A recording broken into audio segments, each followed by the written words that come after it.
$1 billion in increased energy taxes proposed in the President's fiscal year 2024 budget. And Mr. Chairman, I ask that this letter be included in. Without objection, so ordered. The administration's short-sighted partisan agenda extends to its unilateral approach to the OECD International Tax Agreement. For the last 2 years, Treasury has used the OECD negotiations to attempt to compel changes in U.S. law without regard for U.S. revenue, for U.S. companies and U.S. workers.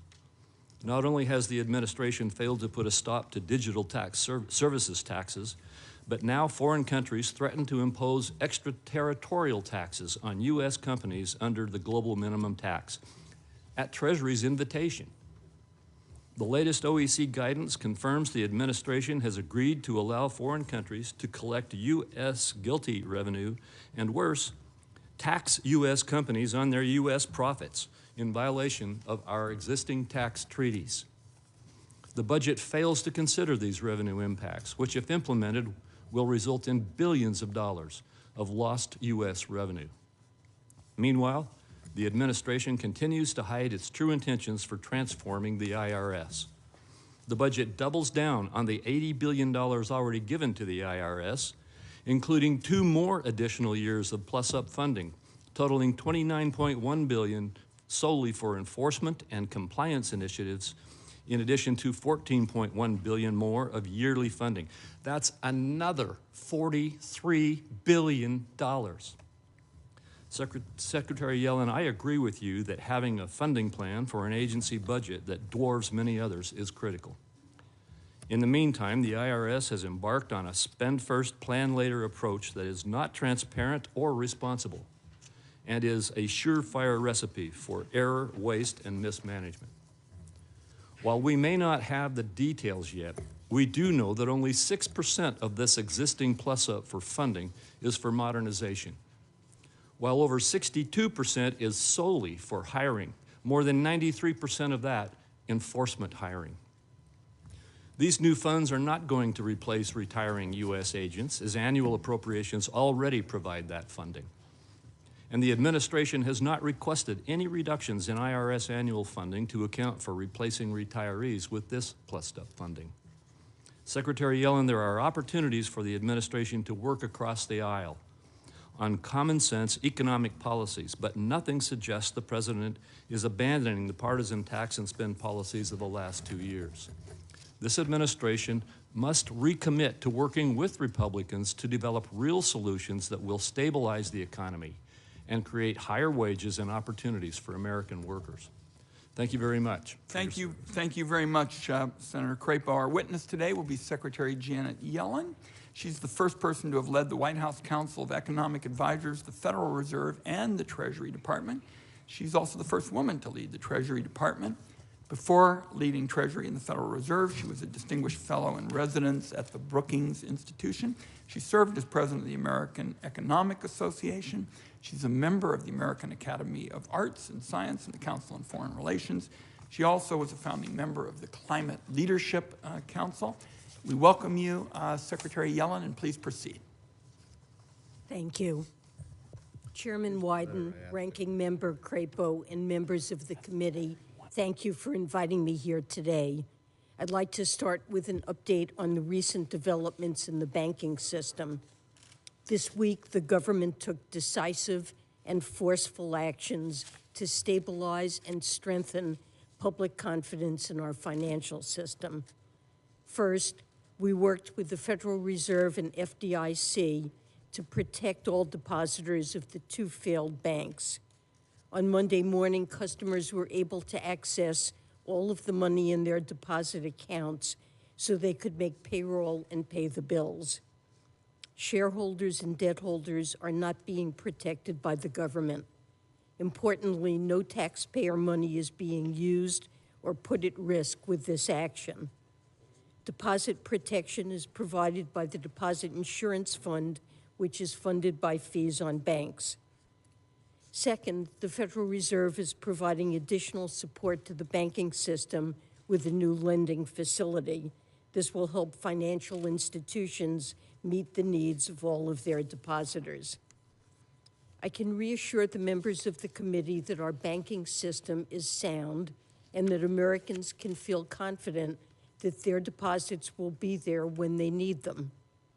This week's actions demonstrate our resolute commitment to ensure that our financial system remains strong and that depositors' savings remain safe. Now let me turn to the topic of the hearing, the President's fiscal year 2024 budget. Over the past 2 years, the United States has experienced an historic economic recovery. In January 2021, our country was in the middle of an economic calamity triggered by the coronavirus pandemic. But Congress and the President took decisive action through the American Rescue Plan and our vaccination campaign. And today, our unemployment rate is near historic lows, and we've seen the strongest 2 years of business creation in history. Now our task is to navigate our economy's transition from rapid recovery to sustainable growth. This includes bringing down inflation. We have seen some moderation in headline inflation, but more work needs to be done. Our administration will continue to build on the actions we have taken to expand supply and provide cost relief in areas like energy and healthcare. With your partnership, we've also laid a foundation for long-term economic growth. In just the past 2 years alone, Congress passed 3 transformational laws: a generational investment in infrastructure, an historic expansion of American semiconductor manufacturing, and the largest investment in clean energy in our nation's history. A strategic priority for our administration this year is to work with you to effectively implement these laws. We're seeing the early results. In just 7 months, there's been a wave of investments in clean energy manufacturing across the country. And our new resources for the IRS are already paying off. Taxpayers are getting drastically improved customer service this year. For example, we've answered hundreds of thousands more phone calls during this filing season than at this time last year. Our proposed budget builds on our economic progress by making smart, fiscally responsible investments. These investments would be more than fully paid for by requiring corporations and the wealthiest to pay their fair share. Fiscal discipline remains a central priority in our budget. We have proposed a minimum income tax of 25% on taxpayers with wealth in excess of $100 million. We've also proposed an increase of the corporate tax rate to 28% from the current 21%. And it will come as no surprise that I hope Congress will implement the United States' part of the global minimum tax deal. On the spending side, we suggest additional investments to boost our long-term growth potential. This includes improving the availability of high-quality child care, providing free and universal preschool, and boosting the supply of affordable housing. We also propose restoring the child tax credit and earned income tax credit expansions that were enacted in 2021 but have since expired. Importantly, with the proposed tax reforms, we estimate that this budget will deliver deficit reduction of nearly $3 trillion over the next 10 years. Thank you, and I look forward to taking your questions. Thank you, Secretary Yellen. Let me begin with what I emphasized, that it's critically important that Congress takes steps to make sure there's no questions about the full faith and credit of the United States. And this is a matter within the Finance Committee's jurisdiction. Now, on Friday, the House Ways and Means Republicans passed a plan dealing with what they call prioritizing payments by the Treasury. They say that when Treasury runs out of stopgap funding, it should prioritize payments to Wall Street and creditors in China ahead of everybody else. I'm coming off some town hall meetings in Oregon this weekend. Wouldn't be a big hit with everybody. Now, setting aside the merits of this Republican plan, does the federal government have the technical capacity to prioritize some payments ahead of others? I understand there's not even a precedent for this. The government, on average, makes millions of payments each day, and our systems are built to pay all of our bills on time and not to pick and choose which bills to pay. There is a reason that Treasury secretaries of both parties have rejected this incredibly risky and dangerous idea, and it's never been tried before. I cannot give any assurances about the technical feasibility of such a plan. It would be an exceptionally risky, untested, and radical departure from normal payment practices of agencies across the federal government. And I consider it essential that Congress come together to recognize that raising the debt ceiling is their responsibility to protect the full faith and credit in the United States. So, you've told us this prioritization scheme is unworkable, and House Republicans don't get to decide what qualifies as a federal default. If the government can meet some but not all of its obligations, isn't that essentially the definition of a default? Failing to pay your bills is all of your bills when they're due is what I think of as a default. The United States has always paid all of its bills on time, and it should stay that way, and that's been a core American value since 1789, regardless of party. Presidents and Congresses have always honored all of our commitments, and prioritization is effectively a default by just another name. I appreciate you bringing us up to date on that, Madam Secretary. And colleagues, the reason I've focused on protecting the full faith and credit of the United States is this is explicitly within this committee's jurisdiction. So I thank you, Secretary Yellen. Let's talk about the double standard in tax enforcement. Too much of the burden falls on working people in the middle class.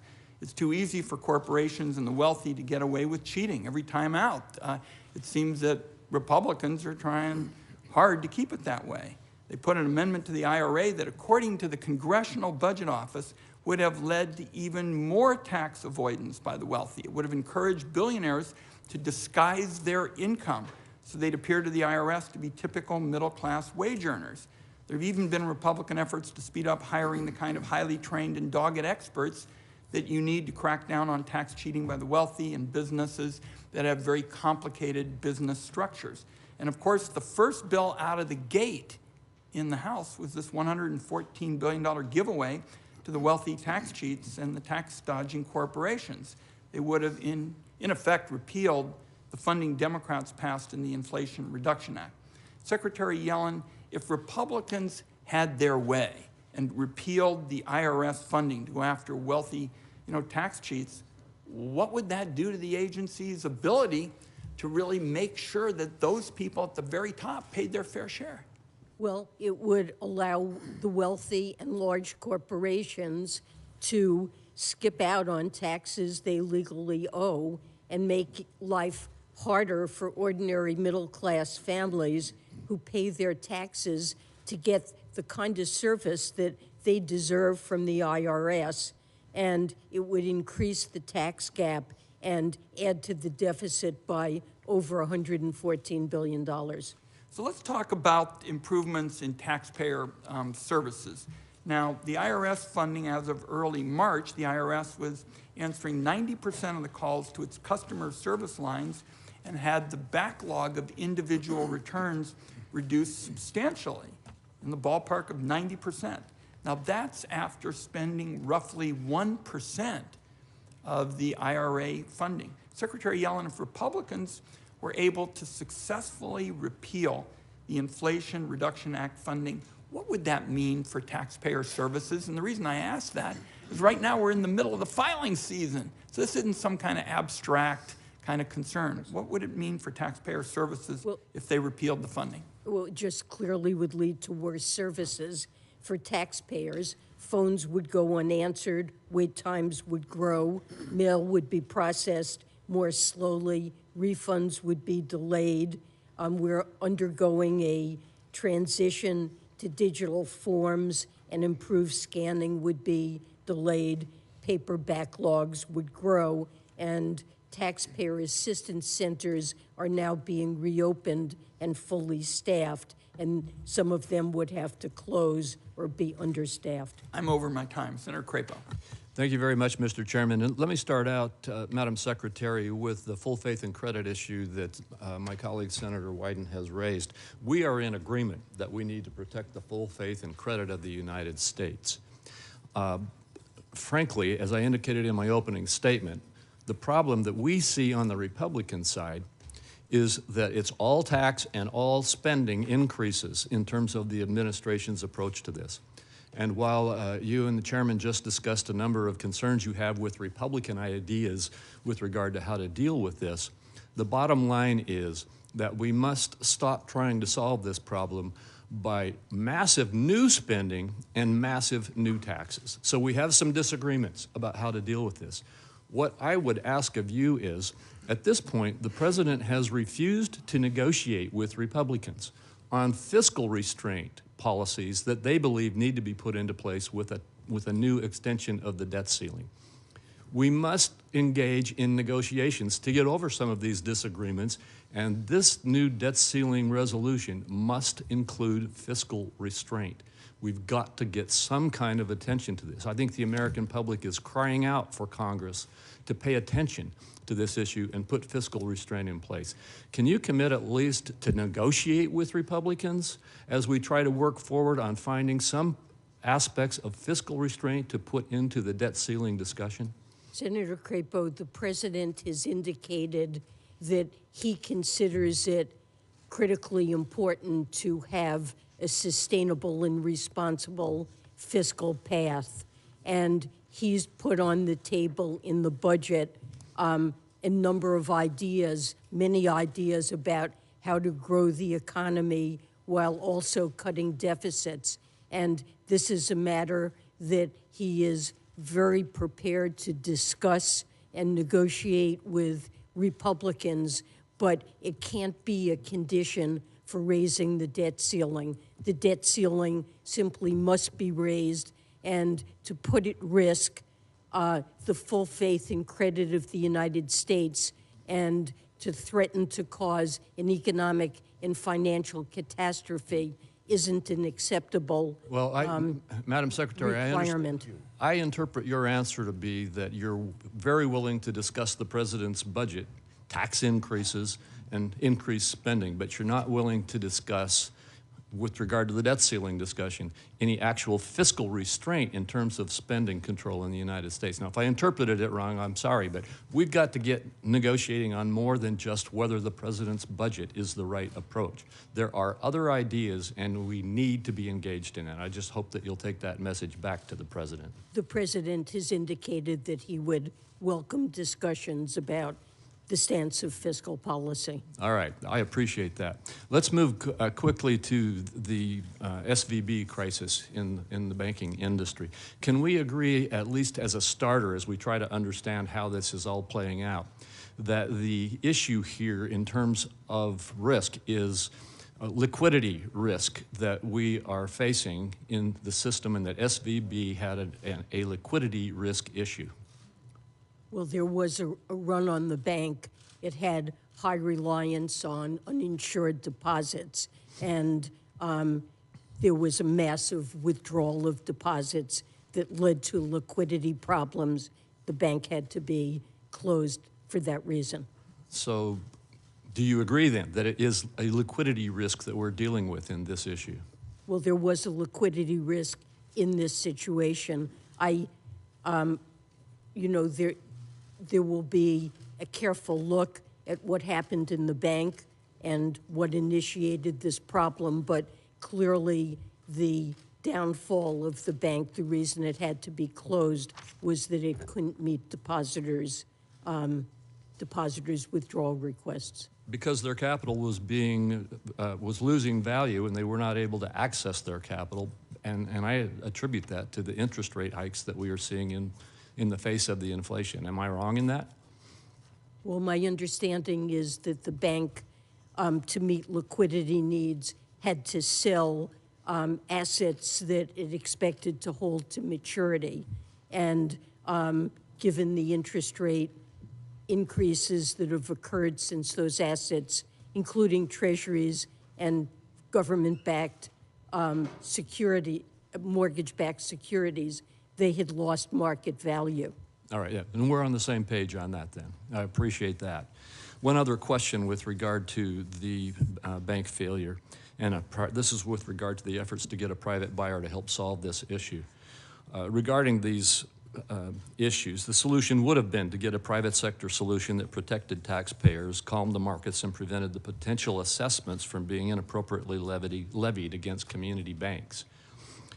Press reports have indicated that some of the FDIC board members may have slow-walked the negotiations with regard to potential political backlash surrounding mergers and acquisitions. And it was because of that we were not able to move forward promptly with obtaining a buyer. Are those reports accurate? Well, this is something that is a question for the FDIC, really, rather than me, but I know that the FDIC looked for buyers, and a merger or acquisition is certainly something that they were open to as a way to resolve the institution. All right, thank you. Very quickly, on the OECD agreement, I'm very much opposed to it, yet it seems to me that Treasury is pushing for Congress to approve its approach to the OECD negotiations and is already giving support to nations around the world in the OECD to tax U.S. profits that would be directly in contrast or in conflict with U.S. tax treaties. Am I correct in that? 137 countries signed this agreement and see it as a way to put a floor on taxation of corporations and multinational corporations and stop a race to the bottom. And the European Union has adopted Pillar 2, the global minimum tax, and other jurisdictions are moving forward. My question, we feel it's in the U.S. interest to adopt this. We have proposed. I understand, Madam Secretary. My time has expired, and the chairman's trying to get me to wrap up. I do want to make one more quick statement. I would like to express my concern about numerous proposals in the Green Book in the budget that we won't have time to get into here today. Last year, Treasury did not provide answers to these questions for the record responses for 6 months. And I just would like to ask you to pay attention to this year and have your team respond to us promptly as we get questions for the record on this year's budget. Senator Grassley. Yeah. You didn't answer his last question about OECD and tax treaties. Is what you're proposing in any way a violation of the tax treaties that we've had with other countries? No, there's no violation in anything we've proposed with tax treaties that we've engaged in. This is something that the OECD considered very carefully, and there's no violation of our tax treaty. Well, we surely don't agree with your analysis of that. Only Congress has the power to approve tax treaties. I want to go to your position as a member of the Social Security Board of Trustees. You and other people put out an annual report, quote, lawmakers should address the projected trust fund shortfalls in a timely way in order to phase in necessary changes gradually and give workers and beneficiaries time to adjust to them, end of quote. I don't disagree at all with that statement. President Biden has claimed that his budget reduces the deficits while protecting Social Security. However, the president's budget includes no proposal to extend the solvency of the Social Security Trust Fund. Anyone who knows that things get done around here know it takes presidential leadership to lead major reforms to Social Security. 40 years ago, that was a President Reagan and a Democrat Speaker of the House, Tip O'Neill, that put together a bipartisan agreement that was overwhelmingly approved by the Congress of the United States, and it has made Social Security sound at least through 2035. So I assume that you stand by your recommendations that lawmakers act sooner rather than later to shore up Social Security trust funds. So can Congress expect to see the president's proposal to put Social Security on a sound fiscal basis along the same ways, replicating the leadership of President Reagan and Tip O'Neill? President Biden stands ready to work with Congress to shore up Social Security and discuss possible approaches. So that's a conversation that it's important for us to have. He has made explicit proposals in connection with Medicare and shoring it up. It's important to have that conversation about Social Security. The president believes strongly that that should not involve cutting benefits or going back on our commitments to America's seniors. But certainly it's a discussion we need to have. I assume that both you and the president are sincere in what you just said. It would help a lot if the president would quit demagoguing the Social Security issue the way he has in recent weeks. I want to go to an extension of conversation you and I had June of 2021. You defended concerns about the president's spending proposals fueling inflation and interest rates hikes by saying this, quote, if we ended up with a slightly higher interest rate environment, it would actually be a plus for society's point of view and the Fed's point of view, end of quote. I want to emphasize plus for a society's point of view. Now, when you made that statement, inflation was 5.4% and the federal funds rate was effectively zero. Since that time, inflation hit a 40-year high, and the Fed has responded by aggressively hiking interest rates. As a result, families and small businesses are paying the price by way of higher interest rate costs for home loans and business lines of credit.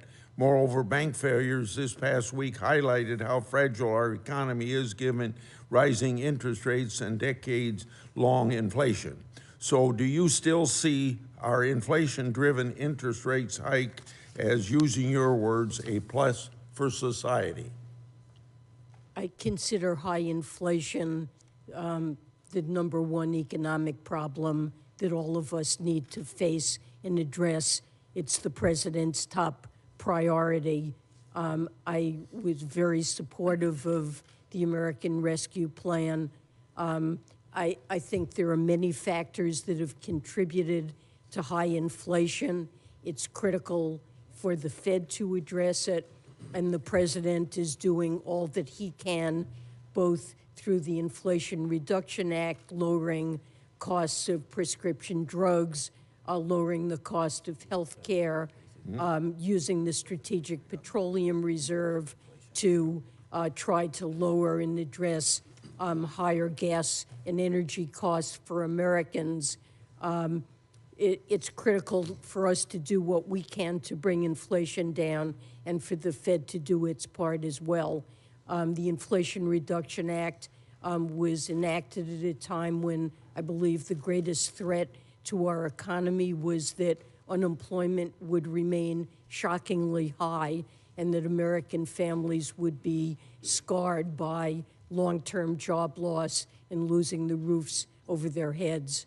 And I believe it was appropriate to take those actions. My time has run out. Just let me finally say this, that what you say about the Inflation Reduction Act, reducing inflation within the last 3 weeks, the CBO says that increased inflation. Thank you, Senator Grassley. Senator Cardin. Thank you, Mr. Chairman, and Secretary Yellen, welcome. Thank you very much for your service. I'm going to question in regards to areas where we have bipartisan support, where we can, I hope, make progress in this Congress in getting some changes in our tax code, particularly as it deals with one of the subjects that you mentioned in your opening statement, affordable housing.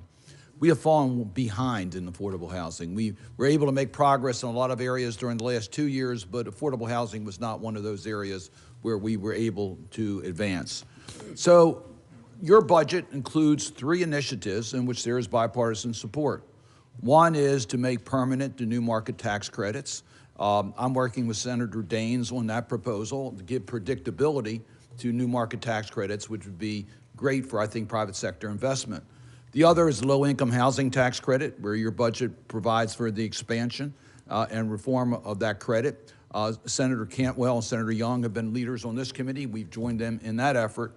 And then lastly, on the neighborhood homes credit, which I have been the sponsor and Senator Young is my co-sponsor. So these are all bipartisan bills that we have a chance of moving forward. My suggestion is to try to see whether we can't move a housing tax credit program separate from the other areas where we might have more controversy. This is an area we could perhaps get to the finish line earlier. So could we have your cooperation in trying to deal with a housing tax credit bill that could perhaps make it to the president's desk earlier rather than later? Absolutely, Senator Cardin. I'm very pleased that this is an area where there is bipartisan agreement on the need to act. I think the United States really faces a housing supply gap, and we need initiatives to make rents more affordable and attainable homeownership for Americans. And all of the programs that you mentioned, the new markets tax credit, LIHTC, and the neighborhood homes tax credit, all of these are important initiatives, and we would look forward to working with Congress to try to see if we can make progress here. Thank you. I want to move on to another bipartisan bill that passed in the last Congress with overwhelming support in retirement savings, Secure 2.0. Are you focused on helping us implement that law as quickly as possible? It provides opportunities for particularly modest income families to be able to take advantage of retirement savings opportunities, particularly with the refundable tax credits. Are you working to make the implementation of that law as smooth as possible so we can see some progress? Yes, absolutely. It's an important law. It contains many provisions that are complex and do require detailed technical analysis to produce public guidance and regulations, but this is something that we're working hard on, and the IRS and Treasury Office of Tax Policy are working to implement this. Another area where I think there's bipartisan support is improving the service at the IRS and the modernization of its capacities. The chairman already mentioned the fact that you've made some progress. Actually, the successful answering of calls has dramatically been increased. Do you see continued progress being made in regards to the service levels being provided by the IRS as a result of funds made available through the Inflation Reduction Act? Absolutely. This will be a very critical part of the IRS strategic operating plan that should be completed in the coming weeks. It has been a priority since day one. I promised during the tax season that there would be 85% customer service performance, and so far we have been in that range, and modernizing the way in which IRS interacts with taxpayers, with small businesses. There have already been other improvements put into effect that, for example, makes it easier for small businesses to file 1099 forms online, and this will be an important priority. I'm going to ask two questions for the record. If I just mention them, one will deal with the Section 179D allocations. I've worked with Senator Crapo on this. The guidance from the IRS is absolutely critical in regards to the allocation issue. I'll be asking a question for the record on that. And also, you mentioned small businesses. The R&D changes in the 2017 tax bill have been very much impacting the ability of companies to do research. I chair the Small Business Committee. It's having a direct impact on the SBIR program, which is critically important for innovation and for national defense, I might say. So I'll be asking you questions as to how we can mitigate the adverse impact of the change in the R&D credit as it affects small companies in the SBIR program. Thank you, Senator Cardin. And this committee is really going to dig in on this housing issue. And my view is we start with the proposition. The only matter that's off the table is taking a pass on it. We've got to act. Senator Cornyn, you're next. Good morning, Madam Secretary. When you testified before this committee almost 2 years ago, you were asked whether inflation was transitory.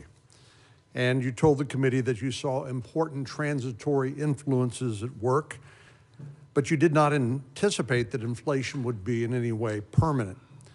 You predicted our economy was on track to get back to more normal operation, and that inflation would decline over time, something we all hoped for. To be fair, you weren't the only person who forecast transitory inflation. The chairman of the Federal Reserve, Jay Powell, did the same, as did the President of the United States.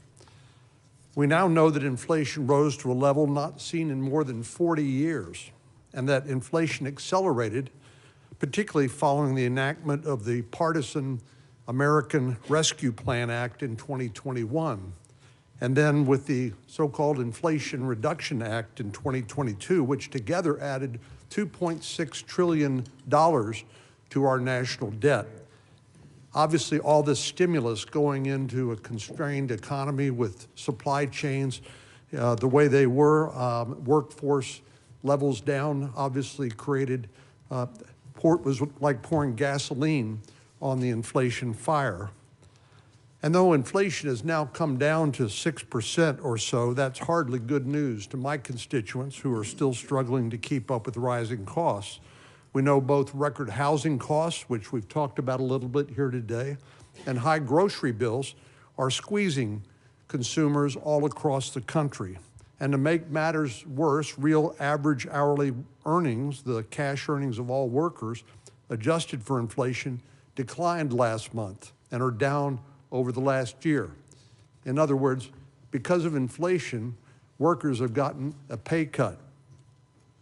Well, first we saw high inflation and then higher interest rates, of course, and that brings me to the failure of the Silicon Valley Bank and another bank in this last week.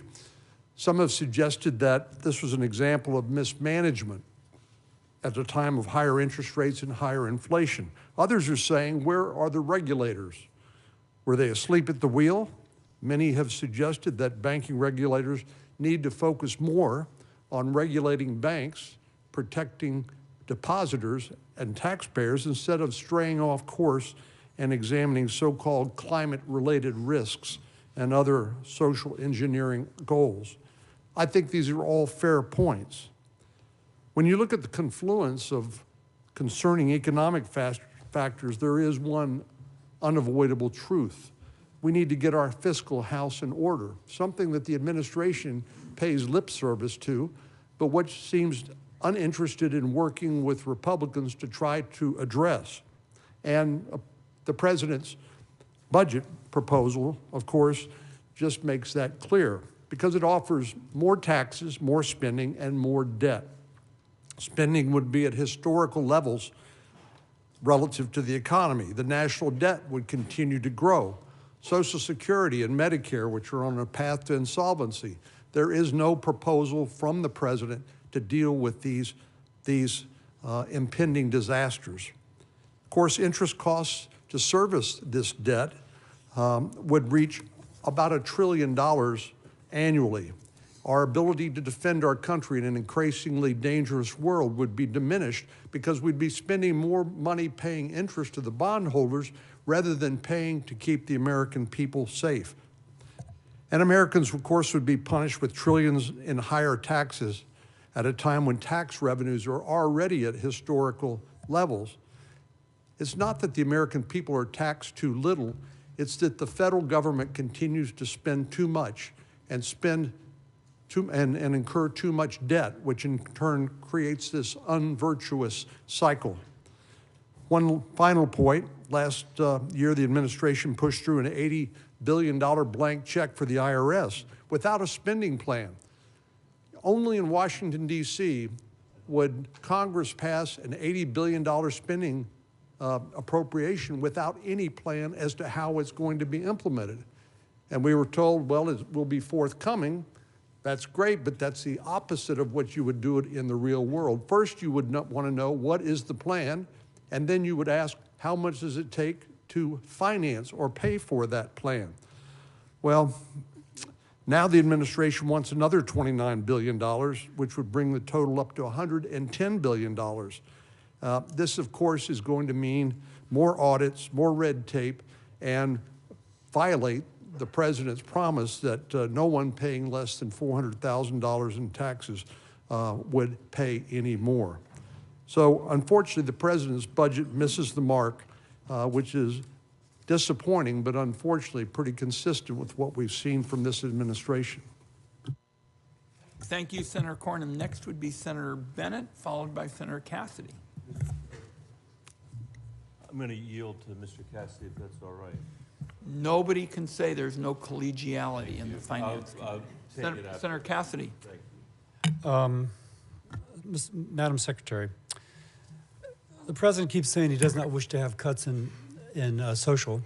Is he aware that under current law, when the program goes broke in 9 years, that there will be a 24% benefit cut for those who are current recipients? Is he aware of that? Well, it's clear that Social Security. But is he, I apologize for interruption, but I have limited time. Is the president aware that when social goes broke in 9 years, under current law, there's a 24% cut in benefits for people who are currently receiving? If we don't do anything about it, I think that's about right. But Okay, let me the ask. president will wants to strengthen Social Security In and the make sure that doesn't $4.5 happen. trillion of taxes the president has proposed, are any of those taxes going to shore up Social Security? I actually know that answer. The answer is of the $4.5 trillion in taxes he has proposed, not a dime is going to shore up Social Security. Does the president know personally anybody who is dependent upon Social Security, and if their benefits are cut by 24%, they will slide into poverty? It's hard for you to know, so I'll give you a pass on The that. president knows many people on Social Security. Then why doesn't the president care? He cares very deeply. Then where is his plan? He stands ready to work with That's a Congress lie, to address. because when a bipartisan group of senators has repeatedly requested to meet with him about social, so that somebody who is a current beneficiary will not see her benefits cut by 24%, we have not heard anything on our request.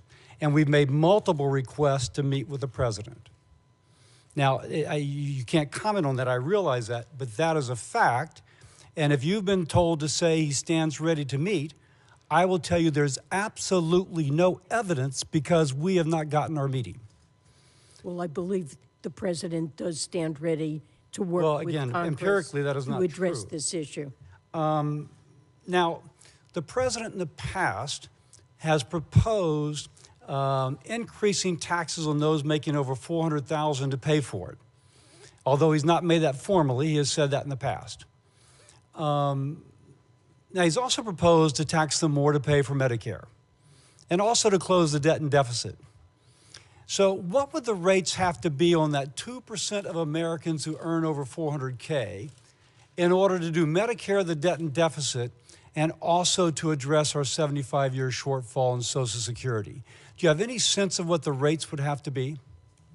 Well, he has proposed explicit increases in tax rates on very high income. But do you think it's realistic that he can pay for Medicare, debt and deficit, and also address a 75% shortfall in social, a 75-year shortfall in social, by only taxing, the only thing he's going to do is to lay higher taxes on those who make more than 2%? I'm sure there's a projection of how much those rates would have to be. Can you tell us what those rates would have to be to do everything he is saying? I can't tell you that, but I do know that he's put on the table many proposals that would raise very substantial revenues. But of that and- $4.5 trillion, not a dime is going to social.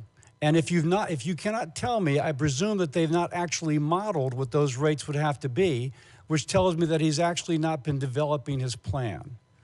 Now, this is incredibly worrisome from a president who should be sympathetic with someone who, under current law, is going to get a 24% cut The in her president benefits. feels is completely committed to protecting seniors who rely on Social Now, Security. if we doubled our debt to GDP ratio, just theoretically, if you will, and aside from our conversation, if we doubled that GDP to debt ratio, what effect would that have on the economy?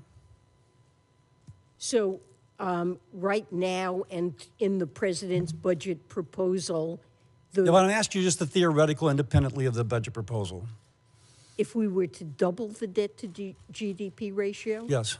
I don't see why we would need But to if we double. did, just you're an economist, if we did, what would be the effect upon the economy? Well, it would tend to raise net interest costs. Would it be a negative effect on the economy? Of course it would be. Of course, yes. Yeah, of course it would be. We've actually modeled this. For the president to do nothing, let's assume that we cast aside current law and we just double the national debt, and that's what it would do. It would have a devastating effect upon the economy. CBO says they cannot model the deleterious effects that would occur because of that. So we have a situation where the president has not proposed a single plan.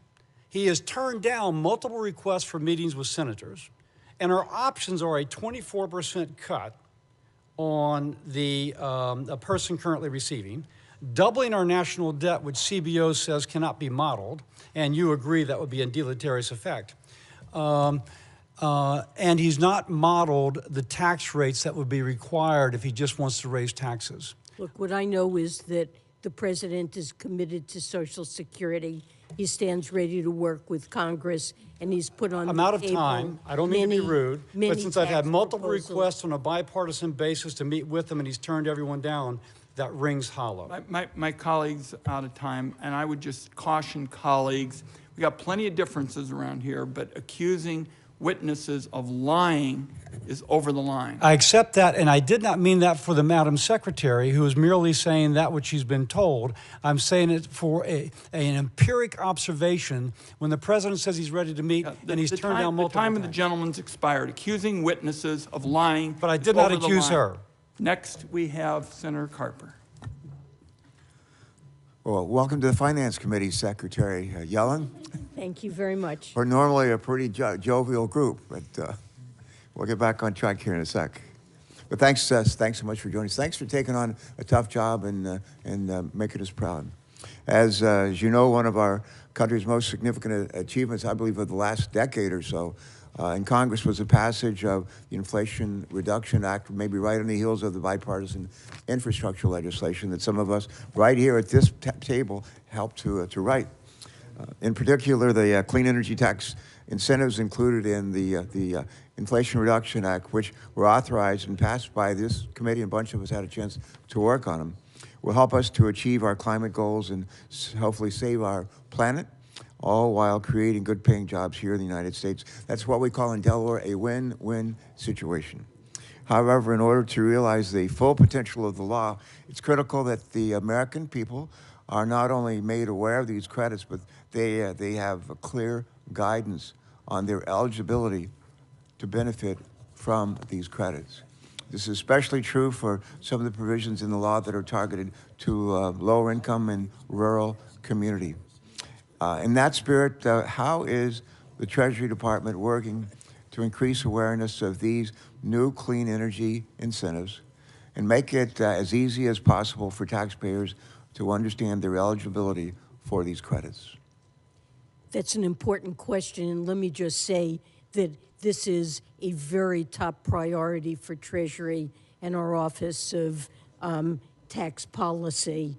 There are enormous benefits here for households and for clean energy. We need to write numerous regulations to implement the IRA programs, from prevailing wage and apprenticeships to electric vehicles and advanced electric energy projects. And we're working very hard on that guidance. And when we've devised those regulations, I think they will help to provide clarity that taxpayers need, make sure that the goals of the IRA are met, and we'll need to find ways of publicizing those programs so that taxpayers know what they're eligible for. There are benefits for investing, for example, in electric heat pumps or energy efficient appliances, and we'll need to work to make sure that this information is available to households so they can take advantage of these credits. Thanks for that response. My second question, also relating to the IRS, but IRS funding implementation. Another significant accomplishment included in the Inflation Reduction Act was the badly needed investment to revitalize the IRS, in part to help them provide better service to the people that are going to be calling them, especially as they prepare their tax returns. But as the chairman mentioned earlier, taxpayers are already reaping the rewards of this funding. And since the passage of the law, the IRS has used, I'm told, nearly $1 billion to boost taxpayer services, including hiring thousands of workers to help answer phone calls and support walk-in tax clinics. And because of these investments, the IRS, listen to this is worth listening to. The IRS is, I'm told, answering 98% of phone calls from taxpayers seeking help during this filing season. I have a friend, you ask him how he's doing, he says compared to what? Well, compared to about a year ago, that number was not 90%, it was 13%. That's not perfect, but it's one heck of a lot better than it was. Sure is. And we're just getting started, and with the IRS Commissioner, Danny Werfel, at the helm, my thanks to everybody in this committee who supported his confirmation. These investments will ensure that the IRS can modernize their technology and their workforce to meet the needs of everyday taxpayers while improving the fairness of our tax system. Question, as the IRS puts this funding to work, how should policymakers like us evaluate the success of these critical investments, and what outcomes can the American people expect in the years to come? Please. So a simple metric is customer service, what fraction of phone calls are answered, and you mentioned 13%. I promised that this tax filing season, with the money from the IRA, that would rise to 85%. We've been measuring it, and it varies from week to week, but it's been consistently between 80 and 90%. And there are other metrics we can look at, speed of refunds that taxpayers receive, backlogs in the amount of paper that they're dealing with, and I believe this money will certainly lead to faster responses to taxpayers, more efficient and easier ways for them to, for example, deposit checks directly into their accounts. We will invent many metrics that I'm sure we'll be able to enable you to monitor how this money is improving. We welcome those metrics. Keep us heading in the right direction. It's very encouraging. I thank my colleague. Senator Bennett was gracious enough to give his time to Senator Cassidy, so the next three will be Senator Brown, Senator Thune, and then Senator Bennett. Senator Brown. Thank you, Mr. Chairman. Secretary Yellen, thanks for your work this weekend and our phone conversations and so much of what you did for the financial system without taxpayers footing the bill. Thank you. And that I spoke to a number at your recommendation, really, small businesses in Ohio that were worried about making payroll. They were all over the country. Senator Romney talked about his in Utah, everywhere. And I spoke to banks and credit unions who understand how important it was to have confidence, and what you did gave them that confidence, so thank you. Bank failures are a painful reminder about the importance of strong safeguards. It's the same thing. Maybe it's just what I'm thinking about so much, but it's the same thing when I think about the disaster in East Palestine. The railroad lobbyists continue just aggressively to lobby this body and to lobby the regulators, and they succeed in weaker standards for communities and for workers and for railroad safety. We see the same kind of aggressive lobbying from bank lobbyists to weaken standards. The administration weakened standards, the previous administration weakening under 2155 those standards. So I appreciate how you stand up strong on these issues. Earlier, you haven't seen it yet, I sent you and other regulators a letter urging you to do a full review of bank failures and strengthen guardrails so this doesn't happen again. So thank you what you have done and will continue to do there. Three pretty quick questions, I hope. The Inflation Reduction Act created new tax credits to support the domestic solar industry. As Treasury finalizes rules, will you ensure that China's solar industry can't profit from these credits without developing a genuine domestic supply chain?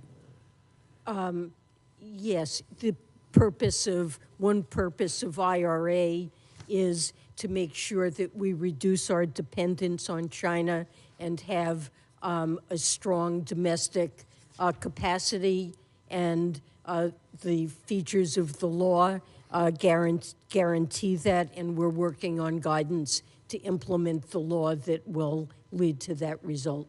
Thank you. Ohio has about to have the biggest solar manufacturer in North America. We will continue working on that. And Mr. Chairman, I can't come to this committee when Secretary Yellen is testifying and not bring up the child tax credit.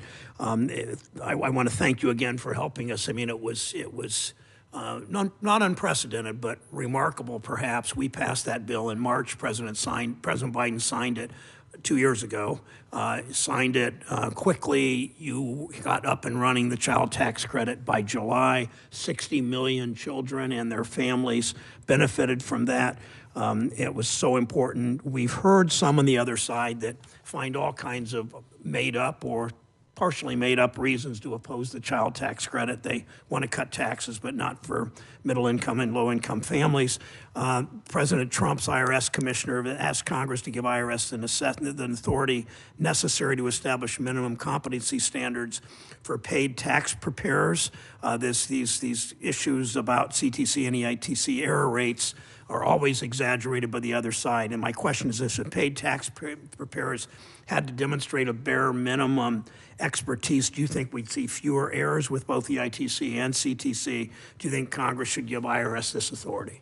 Yes, I believe that Congress should. I support that proposal.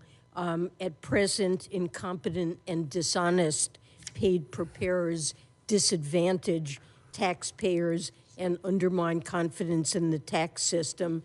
And I believe IRS should have the authority to oversee paid preparers and make sure that they help taxpayers file more accurate returns.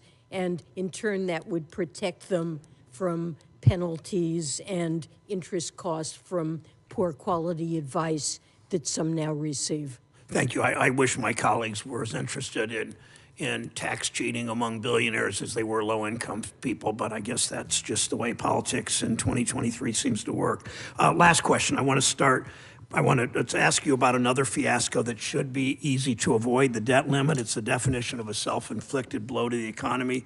Instead of ensuring we avoid default by paying all our bills on time, some Republicans are pursuing a path we all know won't work, and I want you to comment on it. You said before that debt prioritization isn't feasible. You've called it default by another name, your words.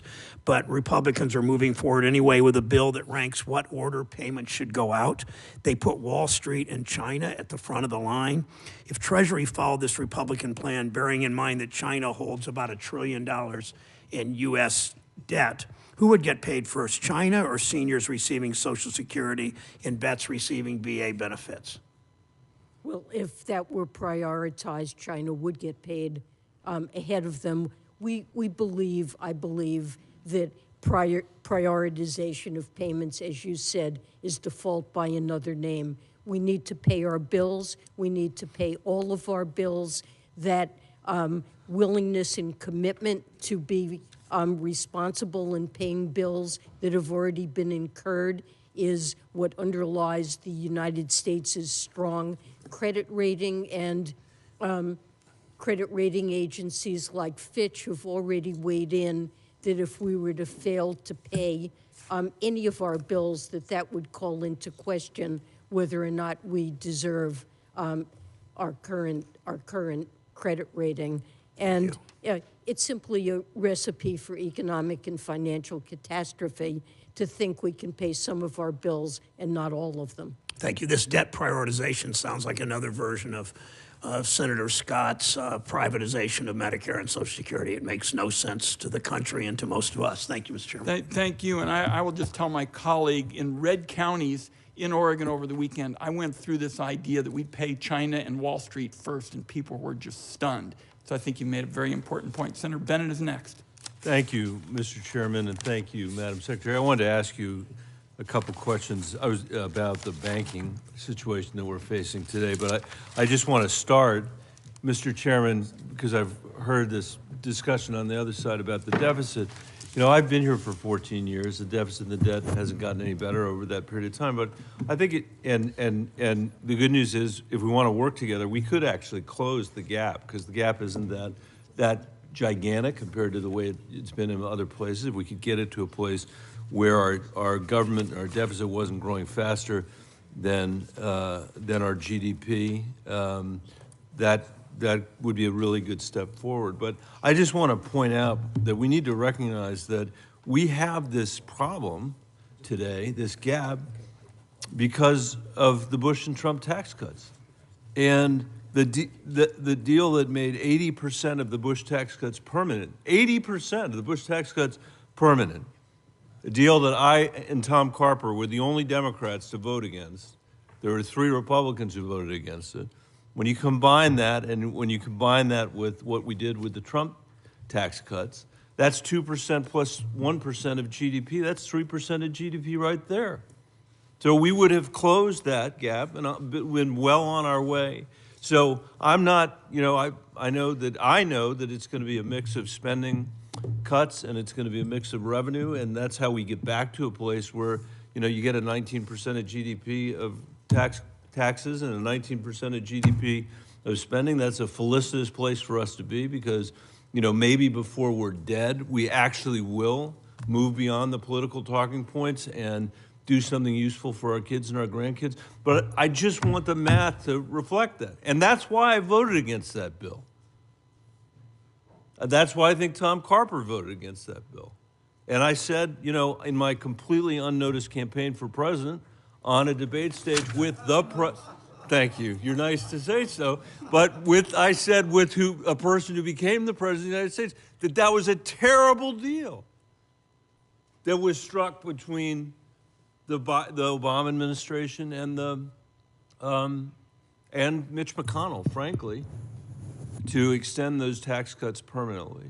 So until we get to a place where we're willing to actually have a rational conversation about what it looks like, what every single state in the union I'm aware of, the conversation they have to have, because they have, you know, a duty and a responsibility to actually balance their budget. And I'm not even saying we have to balance it. Let's just get to a place where our debt is less than 3% of our GDP. We could make some progress. And there isn't a committee in Congress that's better situated than this committee to do it. That's not even what I wanted to talk to you about. I wanted to talk to you about the child tax credit, Madam Secretary, and all the evidence that we have that it worked, it did what it was supposed to do, and that you guys did an amazing job of implementing it. And so I'm going to leave that question for the record as well. I just want to go to the banking issue that we have in front of us right now, Madam Secretary. It's obvious to you and to me that marijuana, I'm going to get to the banking, but marijuana has been legal in Colorado for 9 years. But legal cannabis businesses are frozen out of the financial system, the finance system.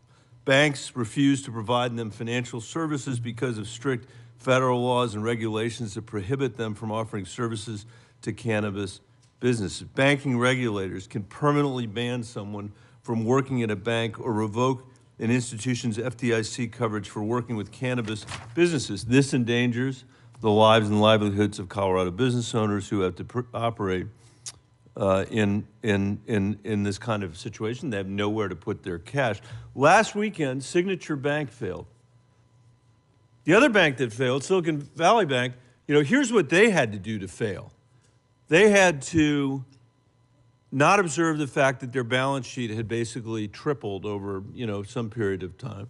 Not observe the fact that they were in a volatile, high-tech industry where the tide comes in and goes out for all those tech companies at exactly the same time, which is what we're seeing today.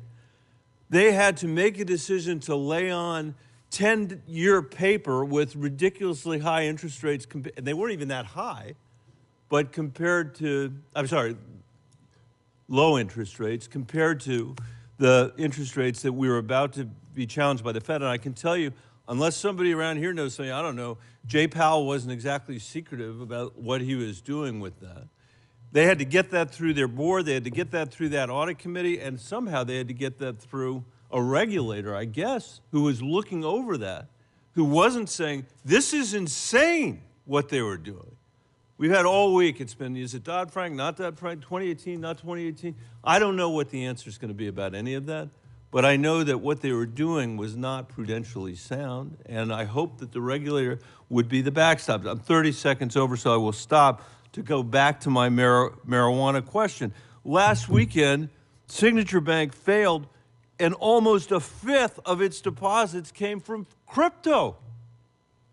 Like, they're not allowed to do anything with marijuana, but apparently they can lay 20% of this on crypto, a notoriously unstable, a thing that nobody here even understands, and where the value of the assets can soar and collapse. We've seen that in this sector. And my question is, what questions come to your mind when you see that? When you've got a bank that's now failed, where 20% of what it was relying on to claim that it was doing the right thing by its depositors was something I would argue isn't even as stable as the marijuana industry in the state of Colorado, which can't get any approval from the Treasury Department. Well, as you pointed out, in the case of marijuana, it is against federal law, and that's a barrier, unfortunately, to appropriate banking services for the industry, and it's something the regulators have been looking for solutions to. I think we need to look into the regulators do exactly what happened to create the problems that these two banks that failed faced, and make sure that our regulatory system and supervision is appropriately geared so that banks manage their risks to avoid problems of the type that these banks have suffered from. Senator Bennett, thank you, and thank you for always being there to point out when numbers don't add up, because that's exactly what the budget chairman, who's a member of this committee, Senator Whitehouse, just found a couple days ago with respect to the House Republicans. Senator Warner's next.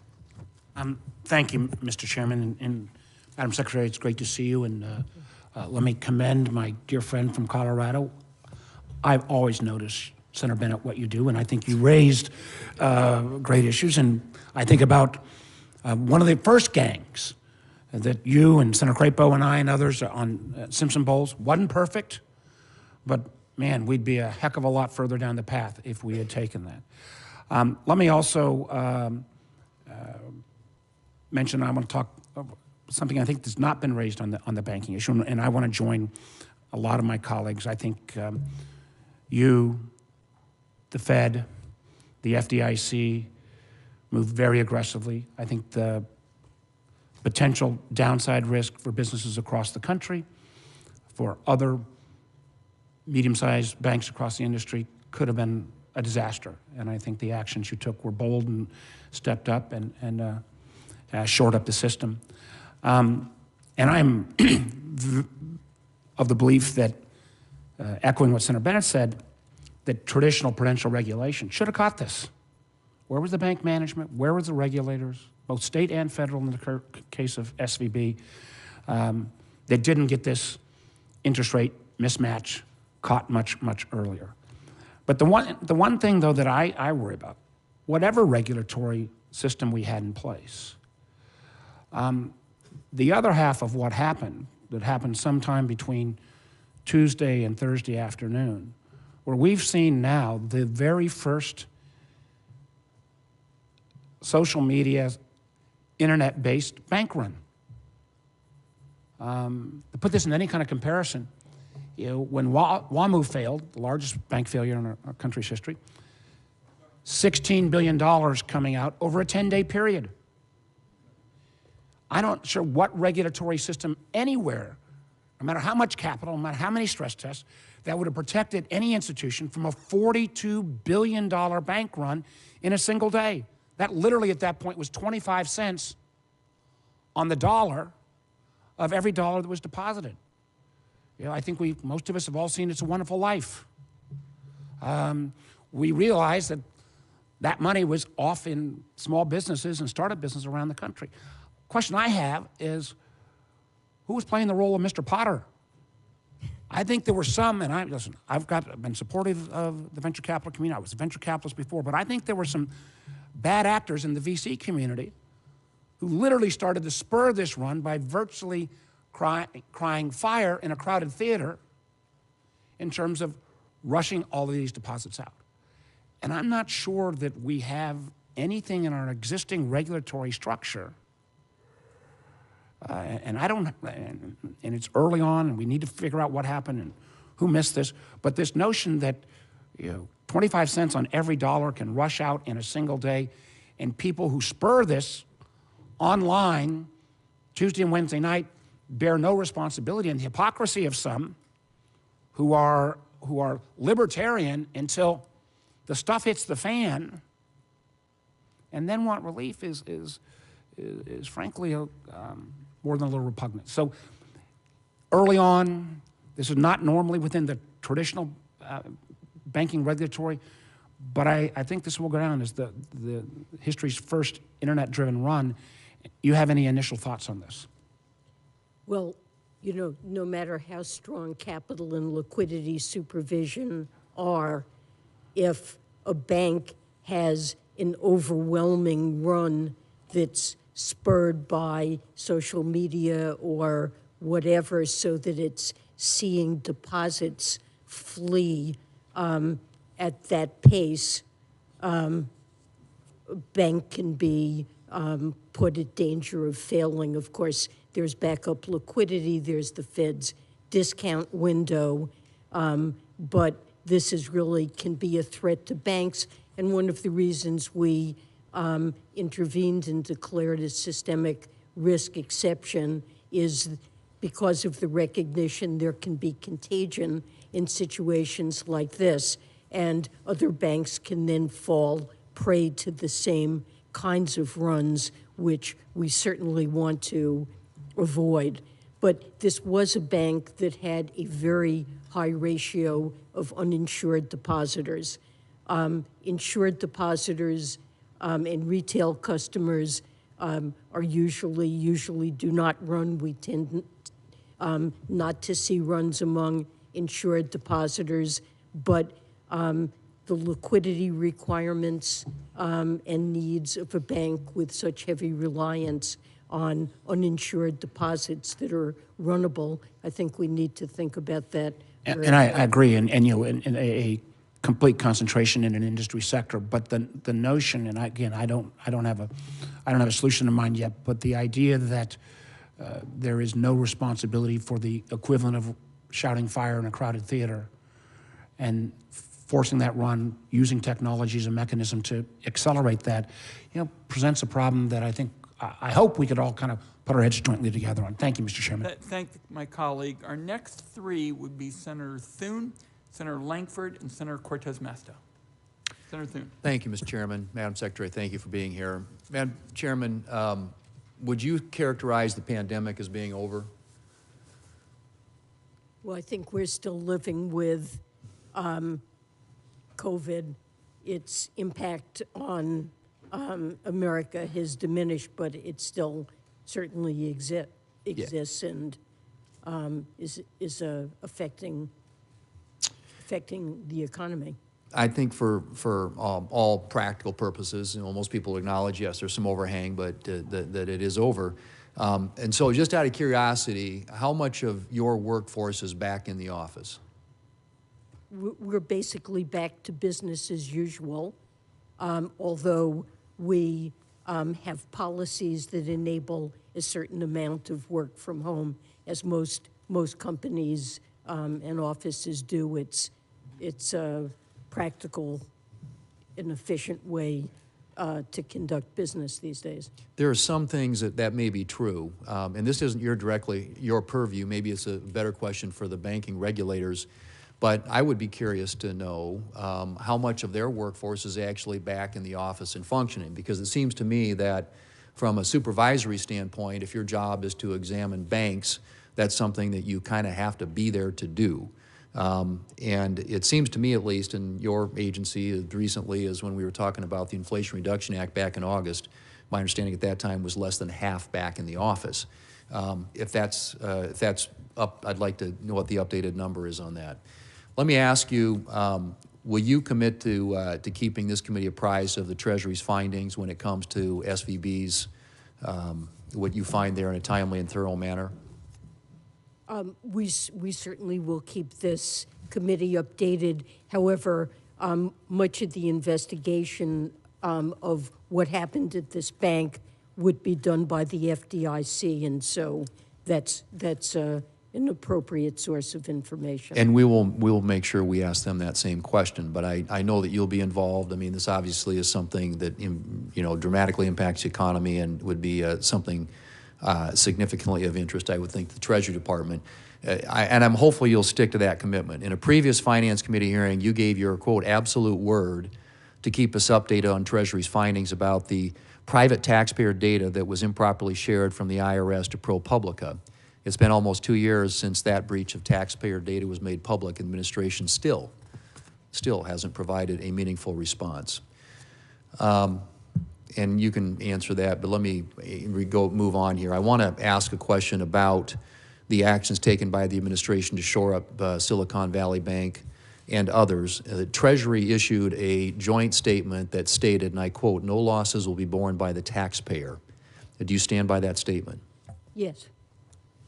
And I just want to stress this is something that's deeply important to taxpayers, and I think it's something that I and I expect a lot of my colleagues, hopefully on both sides of the aisle, will be strictly holding this administration to account on. You, in the IRA, got an additional $80 billion, 6 times the annual budget of the IRS, through the, I should say, not directly Treasury, but the IRS, and 87,000 new employees. Now, the request in this year's budget, because that's what we're talking about here today, is for an additional 15% increase, somewhere on the order of $29 or $30 billion in additional. We still don't have the plan for the $80 billion in IRS funding, and there was supposed to be a plan made public several weeks ago. So could you speak to when we might see a plan, since there's a request now for additional funding above and beyond what was a massive, historic amount of funding in the IRA? So the plan is almost complete, and you should have it in the near future. And what does that mean, near future? In a matter of weeks. Okay. All right. I hope that you can follow through on that. And let me just ask, with respect to the use of that $80 billion, some of it I know was supposed to be funded toward taxpayer services, which I hope is the case, because the IRS has had a deplorable record on getting back to taxpayers, 13% phone call return rate. How much of that $80 billion is going to be directed to enforcement, and does the Treasury expect that any of that revenue is going to come from increased audits of middle-class taxpayers? The President and I have committed that there will be no increase in audit rates on individuals or small businesses under $400,000, and I stand by that pledge, and I've issued a directive to IRS to that effect. And most of the hiring, the large numbers that are seen, are replacement of people who are retiring, but there will be additional hiring, both of customer service representatives. 5,000 more were hired this season, and the response rate has gone from the 13% you mentioned to around 85% this tax season, and we want to keep it at that level and add other things that will make filing and interacting with the IRS more convenient for both individuals and for businesses. But an important goal is greater enforcement, hiring of skilled tax lawyers and auditors and accountants to deal with high income and high net worth individuals, complex partnerships, and corporations where we think most of the tax gap is centered. And so, although $80 billion over 10 years, it sounds like a huge investment. It's one with an enormous payoff that it substantially lowers the budget deficit because we have a huge tax gap that needs to be addressed. The time, my friends, expired. We're going to push very hard to get every finance member a chance to ask their questions before we go. Next will be Senator Lankford, Senator Cortez Masto. We've got the Secretary till 1. Senator Lankford. Thank you. Madam Secretary, thanks for being here. There's a lot of things that I wanted to be able to talk about on this. We've got some tax proposals on the table. I have a bipartisan charitable act dealing with tax policy that we're not going to have time to be able to talk through. I'd like to be able to talk about full expensing. Senator Toomey used to be able to champion this, but it's a big issue for our manufacturers in my state and all around the country. Love to get a chance to talk about that. I'd love to talk about marriage penalties in the tax code because, quite frankly, they're still there. It's one of the things we've got to be able to work on, energy independence. I did notice a whole new set of new taxes on energy companies in the United States that I think would hurt our energy independence. And there's still no definition for the $600 if you do Venmo payments to somebody up to $600. Now the IRS is going to track you. I've noticed that you've delayed that, and the IRS has delayed that. But there's a lot of questions with that, and new creative definitions of what it means to be made in America.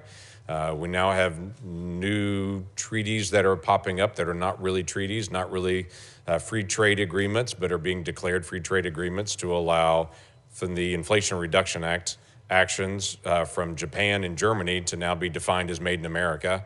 I find that very creative. Love to talk about all that. Don't have time. I'd need to be able to drill in on a couple of things. Let me start with some of the banking issues we're dealing with on it. Will the deposits in every community bank in Oklahoma, regardless of their size, be fully insured now? Are they fully recovered? Every bank, every community bank in Oklahoma, regardless of the size of the deposit, will they get the same treatment that SVB just got or Signature Bank just got? A bank only gets that treatment if a majority of the FDIC board, a supermajority of the Fed board, and I, in consultation with the president, determine that the failure to protect uninsured depositors would create systemic risk and significant economic and financial consequences. So what is your plan? We made that determination. Right. So what is your plan to keep large depositors from moving their funds out of community banks into the big banks? We have seen the mergers of banks over the past decade. I'm concerned you're about to accelerate that by encouraging anyone who has a large deposit in a community bank to say, we're not going to make you whole, but if you go to one of our preferred banks, we will make you whole at that point. Look, I mean, that's certainly not something that we're encouraging. That is happening right now.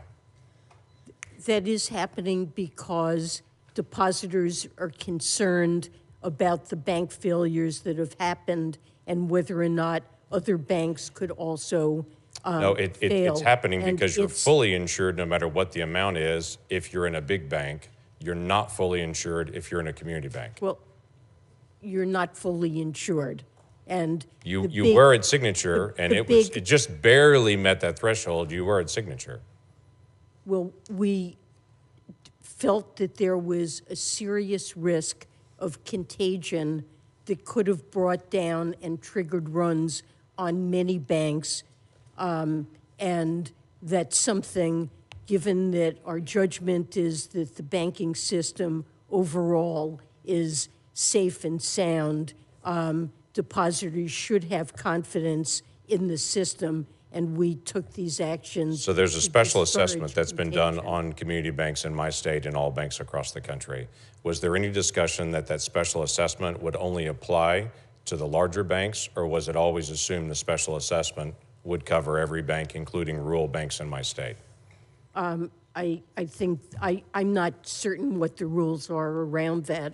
That's for the FDIC to determine. It has been reported publicly that SVB had a large number of Chinese investors that are there, including some that were companies directly connected to the Chinese Communist Party.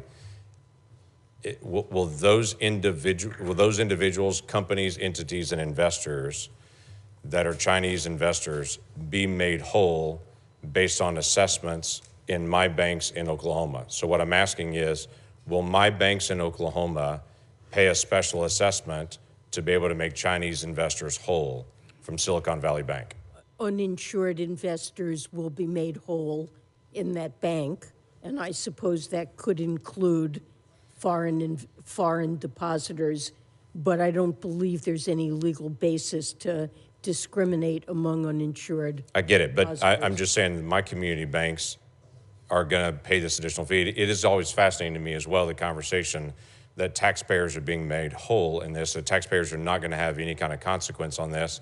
I'm sure my bankers are going to be very excited to know they no longer pay taxes, and their banks no longer pay taxes. Credit unions don't pay taxes, banks do, and so they're definitely taxpayers as well, and all banks make their revenue off of rates and fees and such to their account holders, which means every Oklahoman will pay higher fees in their community bank. We're just going to have to move on. If we have a collapse of the banking system and its economic consequences, that will have very severe effects on banks in Oklahoma that will also be threatened. I'm just worried about the long-term We are going to have to move on our banks as well. or we're not going to get all senators in. Senator Cortez Masto.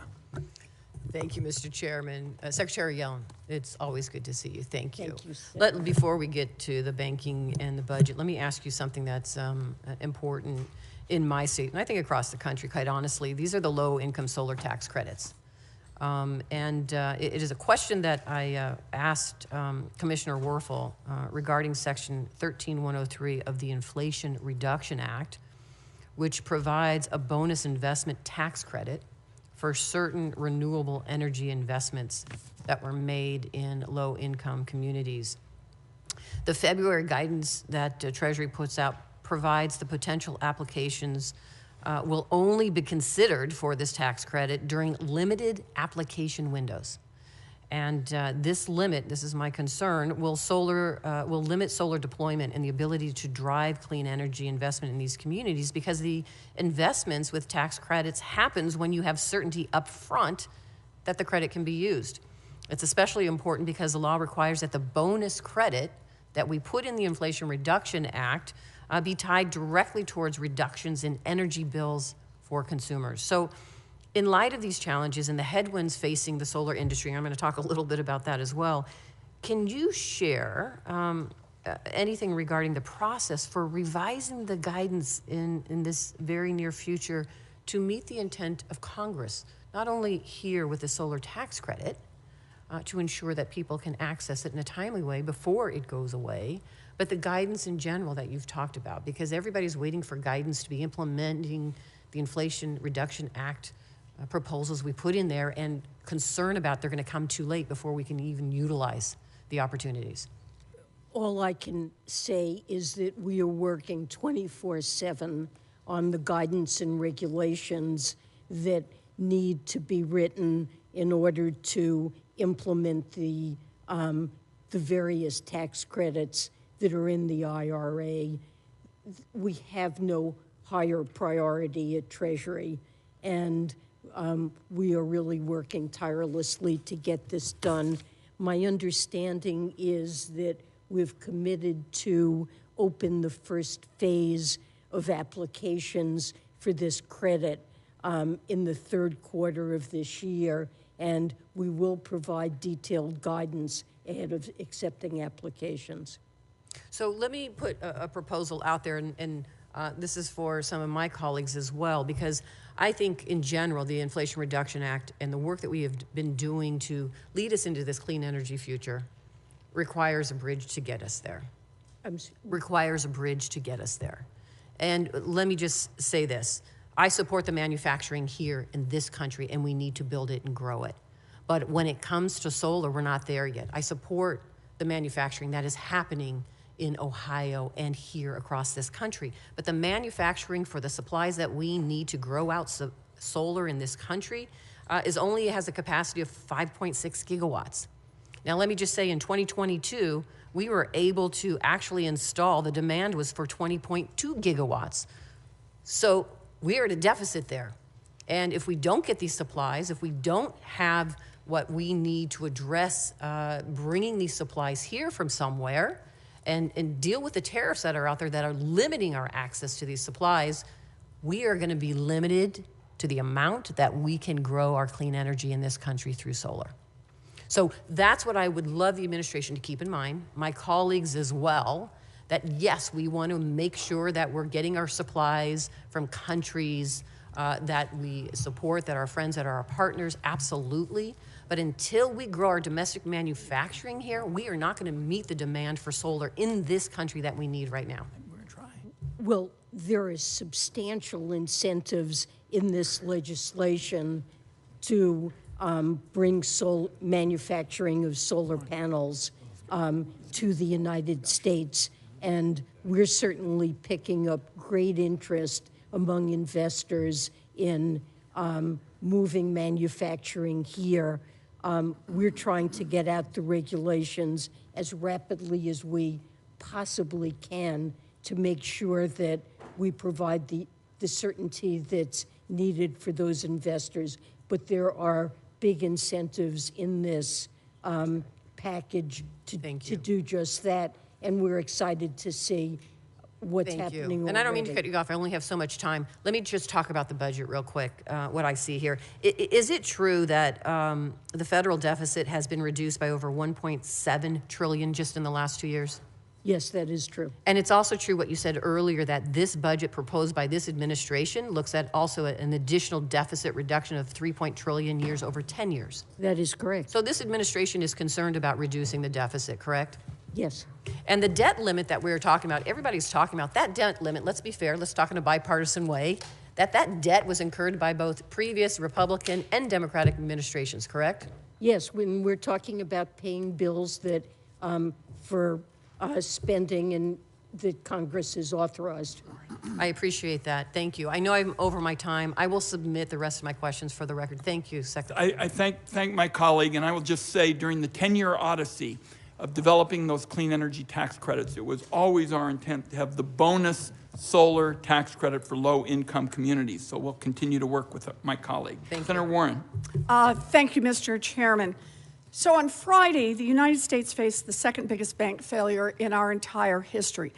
And as panic spread among small businesses and nonprofits that had money deposited with Silicon Valley Bank, Treasury and other financial regulators announced they would take emergency measures to stabilize the system. I'm grateful for the administration's steady hand, but we shouldn't have had to be here in the first place. These bank failures were the direct result of policymakers' decisions over the last 5 years, beginning with a 2018 law signed by President Trump with the support of both parties to weaken the regulations that had been put in place after the 2008 financial crisis to ensure that big banks never again crashed our economy. On Monday, President Biden called on Congress and regulators to, quote, strengthen the rules for banks to make it less likely that this kind of bank failure will happen again, end quote. Secretary Yellen, thank you for being here today. Do you agree with the President that we need to strengthen our banking rules? Well, I think we certainly need to analyze carefully what happened that triggered these bank failures and re-examine our rules and supervision and make sure that they're appropriate to address the risks that banks face. Okay, so we want to make sure we've got the right rules in place. And pretty obvious we need some stronger rules here, so I want to talk about those rules, the stress test. Stress tests are critical tools in the regulatory toolbox that are designed to expose banks' vulnerabilities if bad things happen and force the banks to shore up any weak points before it's too late. Now, Secretary Yellen, when you were implementing the Dodd-Frank regulations as Fed chair 6 years ago, back in 2017, you said, quote, "Our stress testing regime is forcing banks to greatly improve their risk management and capital planning," end quote. But you warned that because, quote, "we can never be confident that there won't be another financial crisis, it is important that we maintain the improvements that have been put in place that mitigate the risk and the potential damage," end quote. So I want to talk about those stress tests that you talked about, how important they were 6 years ago. Secretary Yellen, can regular, rigorous, well-designed stress tests help bank regulators spot problems lurking in banks' balance sheets and business models? Yes, I continue to endorse the comments Good. you quoted. I think this has been one of the most important and consequential improvements in supervision since the financial crisis. So, But two thumbs up for stress tests. Let me just ask, when regulators spot these problems early on, can those regulators then require the banks to clean up the problems long before they trigger a run on the bank? Yes, and in that sense, they're useful, but I would like to make one point. Sure. Which is that the supervisory stress tests focus on capital. Yes. And not on liquidity. And in these bank failures, liquidity played an important role. So let's ask the question then all the way around.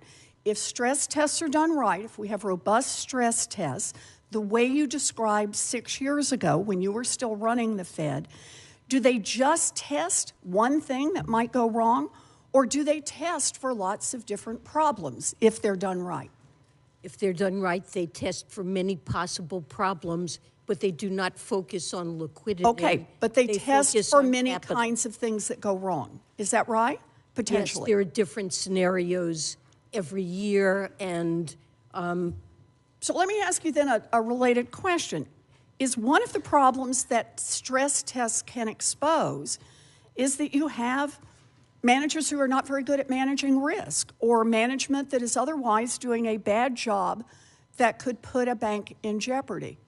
well, that's the purpose of supervision, and supervision, stress tests are one tool, supervision is another tool that's critical. Okay, so Focuses very on other important. We've things. got stress tests, we've got supervision, we've got a lot of pieces here to make this work. In 2018, though, Trump's bank deregulation law and the door it opened for Fed Chair Powell to further hack away at the rules created an exception to annual Fed-administered stress tests, letting banks from $50 billion to $250 billion effectively off the hook. And that meant that a bank like SVB, which had $209 billion in assets when it failed, would be exempt from annual stress testing. So the question I have here is, if the law had not, let's not just do stress tests. It's stress test, it's the whole package.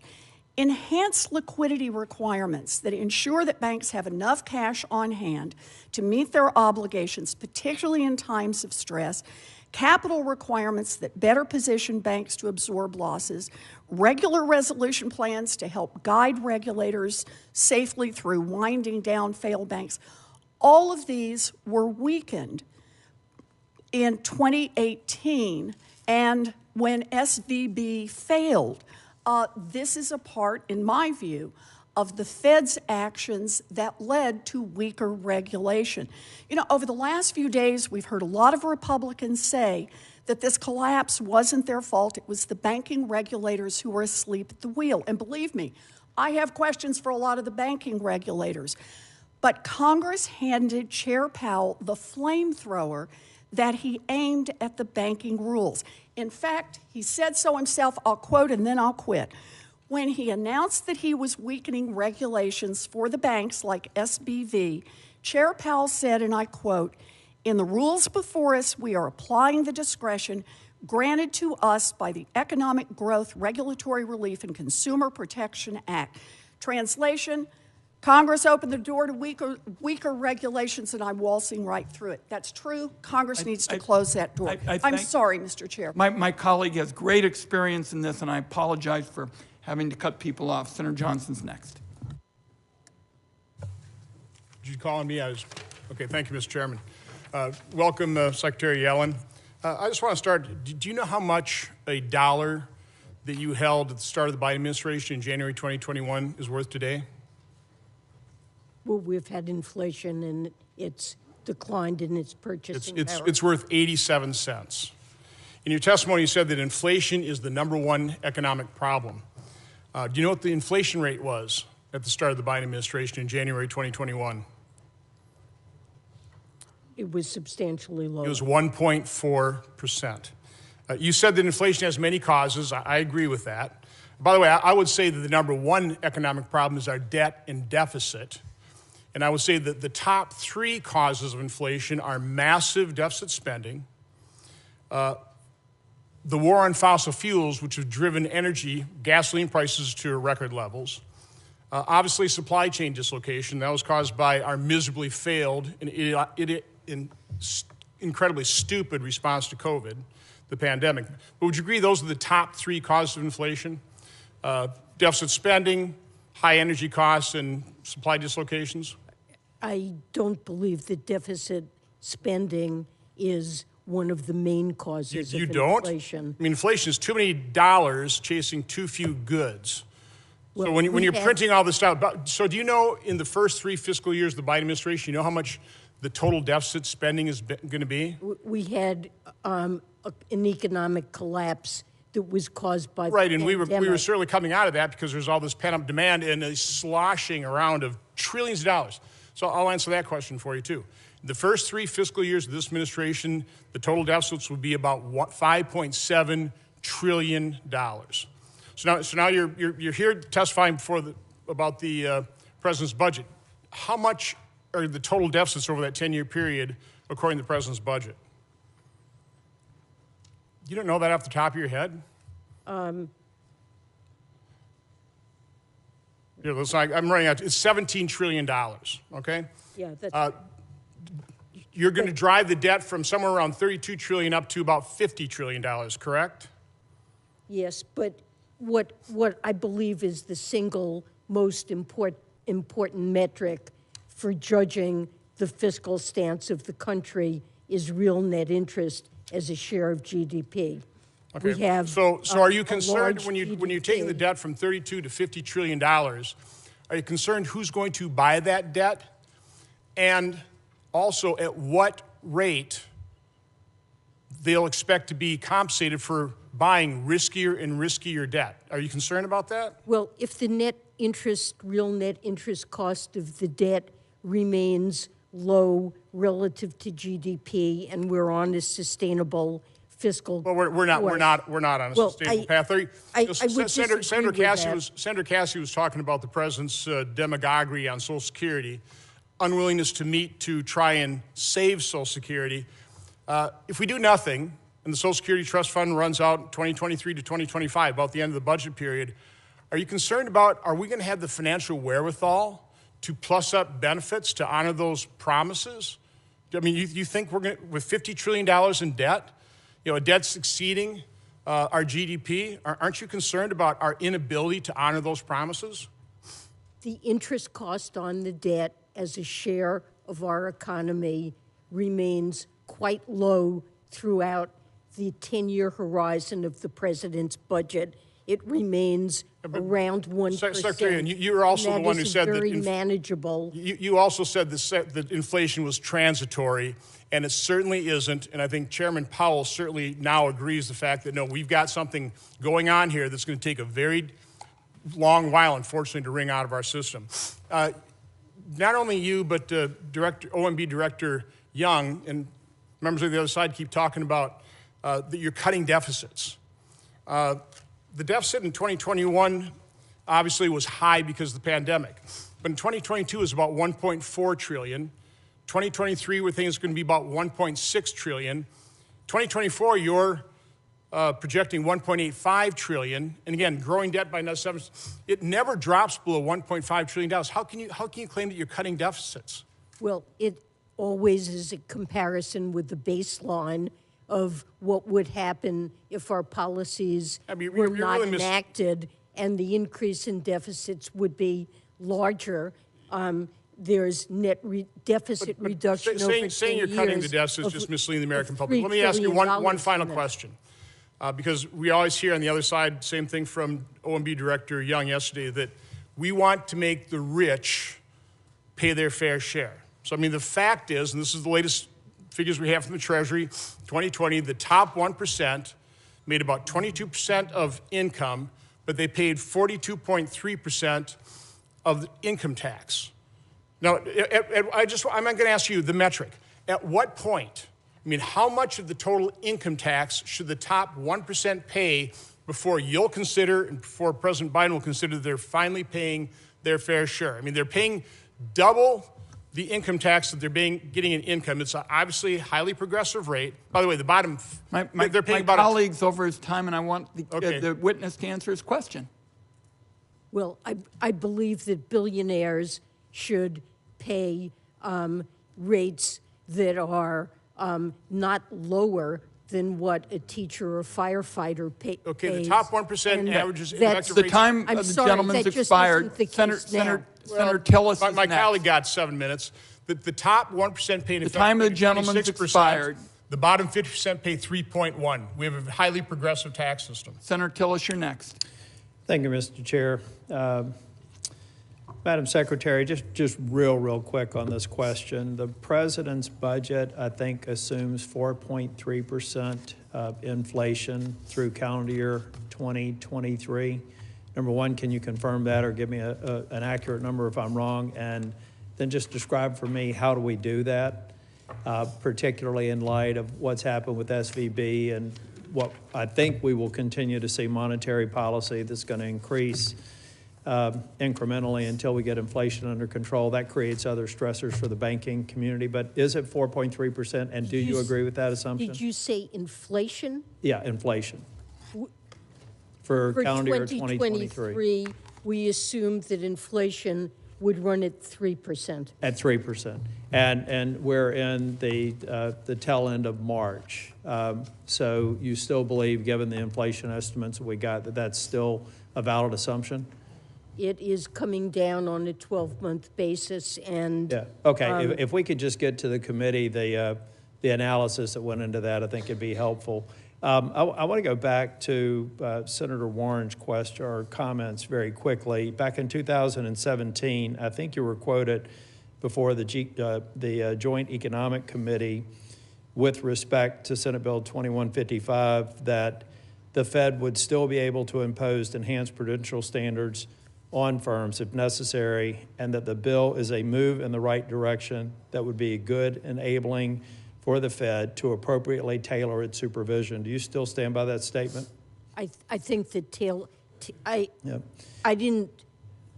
I said that I thought tailoring is appropriate, and I still believe that.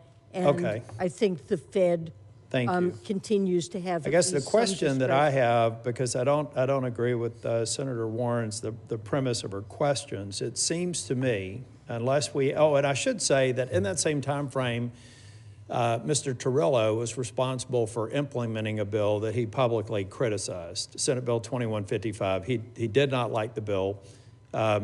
He's over there helping implement it. And yesterday, when wasn't it passed in 2018? He left. No. I'm sorry. When you were implementing Dodd-Frank, I'm sorry. So when you were implementing Dodd-Frank, Torello was in play.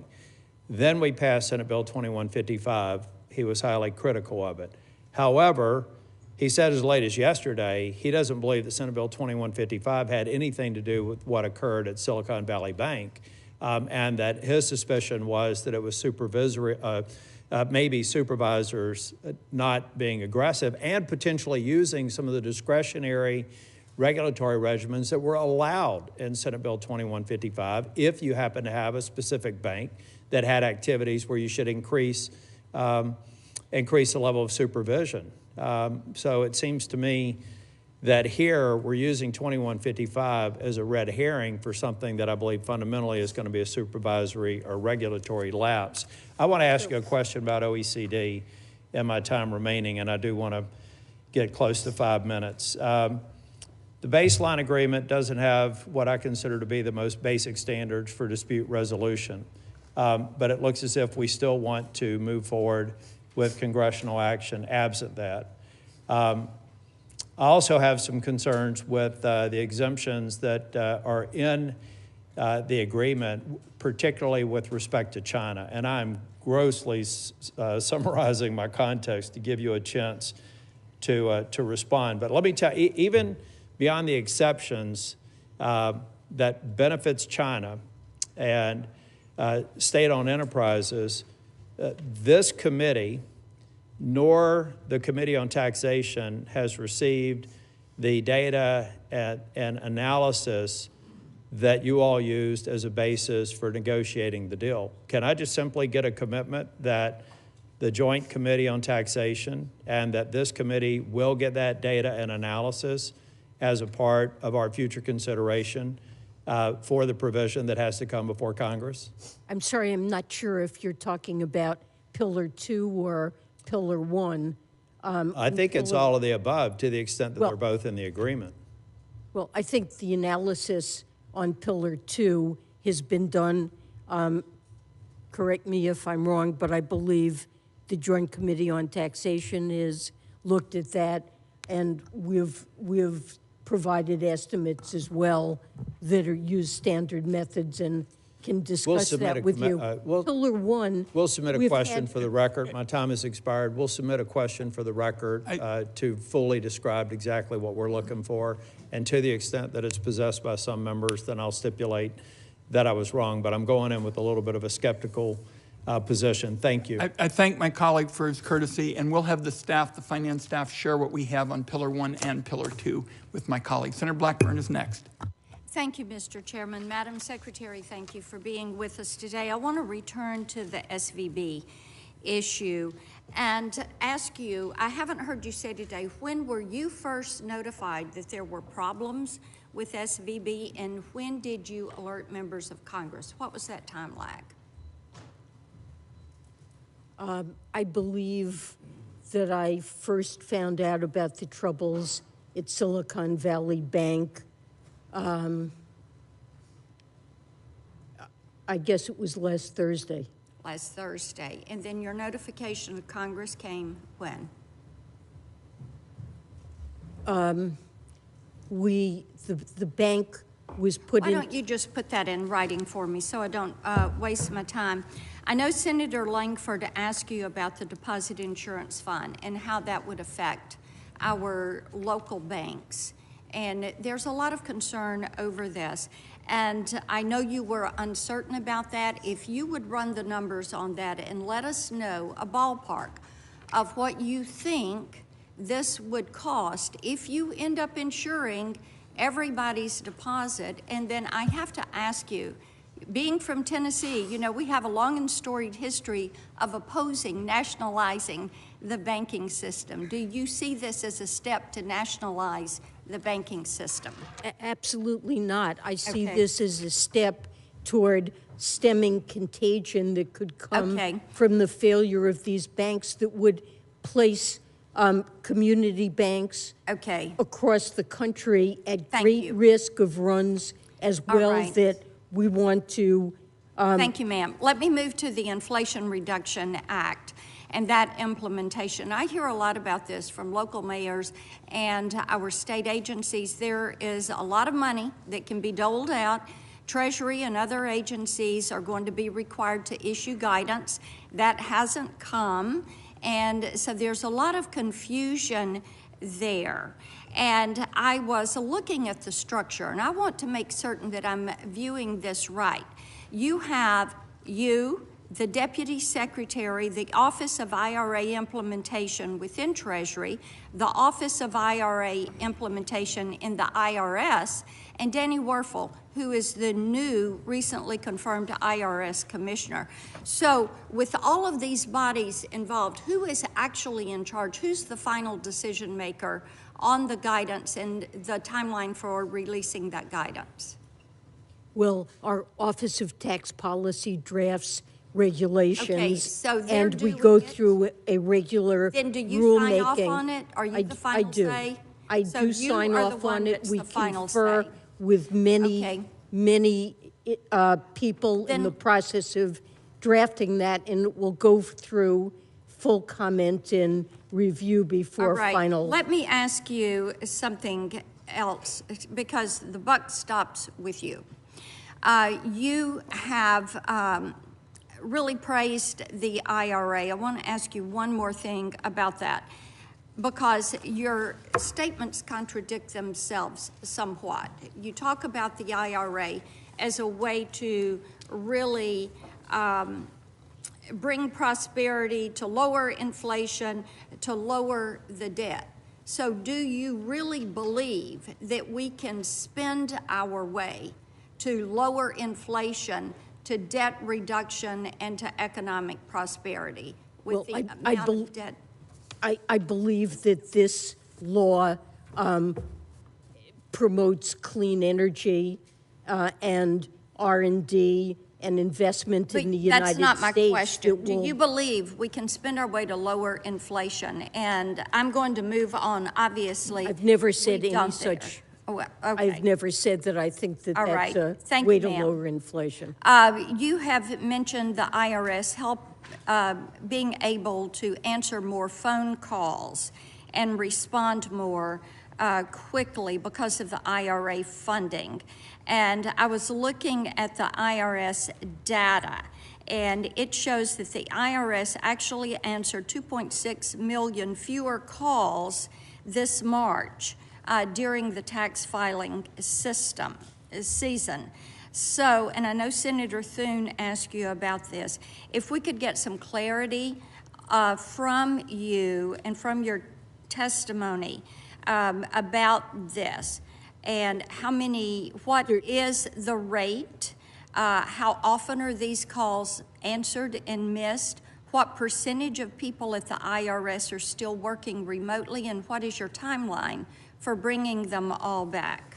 What I can tell you is that the response rate to customer calls has been between 80 and 90% every week during this tax filing season, and that's a massive improvement. The IRS hired 5,000 new people to put into customer service, and that relied on funds from the IRA. My time has expired, but the 8 Corners data call that the IRS gave in early March, the IRS says they've actually answered 2.6 million fewer calls this tax filing season. There may have been fewer calls, but the rate of response was very much higher. Thank you. Hugely Thank you, higher. Madam Secretary. We do need to move on. Senator Menendez. The Federal Reserve's emergency lending facility is predicated upon the notion that Treasury and agency securities have no credit risk. That facility will be extending loans of up to a year using these securities as collateral. But one potential problem, is that unless Congress raises the debt ceiling in the next few months, U.S. Treasury and agency securities will face the prospect of default. Now, while I certainly won't vote to default on the debt, I think some of my colleagues may not feel the same way. In light of the events in the financial system over the past week, how damaging would a debt default be to our banking sector, particularly to regional banks? It would be completely devastating. And I don't think that Congress should, for a second, contemplate the possibility of not raising the debt ceiling to pay our bills. This is the cornerstone of what makes our financial markets the soundest and best in the world, and people trust that the government stands ready to pay its bills. it would be a And obviously, if calamity. we're using Treasury securities to back up the loans that we're making, if those Treasury securities default, then we have a cascading effect. It's beyond contemplation. Is it possible, I should say, isn't it possible that if Congress fails to raise the debt ceiling well before any default, that we could run the risk of seeing more runs on regional banks? Yes, we have seen that concern about whether Congress would meet this responsibility has provoked concern in financial markets. That was evident, for example, in 2011 when there was a downgrading of the U.S. credit rating because of doubts as to whether or not Congress would act appropriately. Well, the fact is that a debt ceiling fight has always been dangerous. It's Always. dangerous for our financial system. Agreed. It's dangerous for our businesses. Yes. It's dangerous for working families. And it's dangerous to put at risk the U.S. dollar as the reserve of choice in the world, which others are seeking to replace us in, which has enormous benefits to us. Wouldn't you say that having our dollar as the reserve choice in the world? Yes, I completely agree. It's because, in part because our financial system is so deep and treasuries are regarded as so safe and liquid.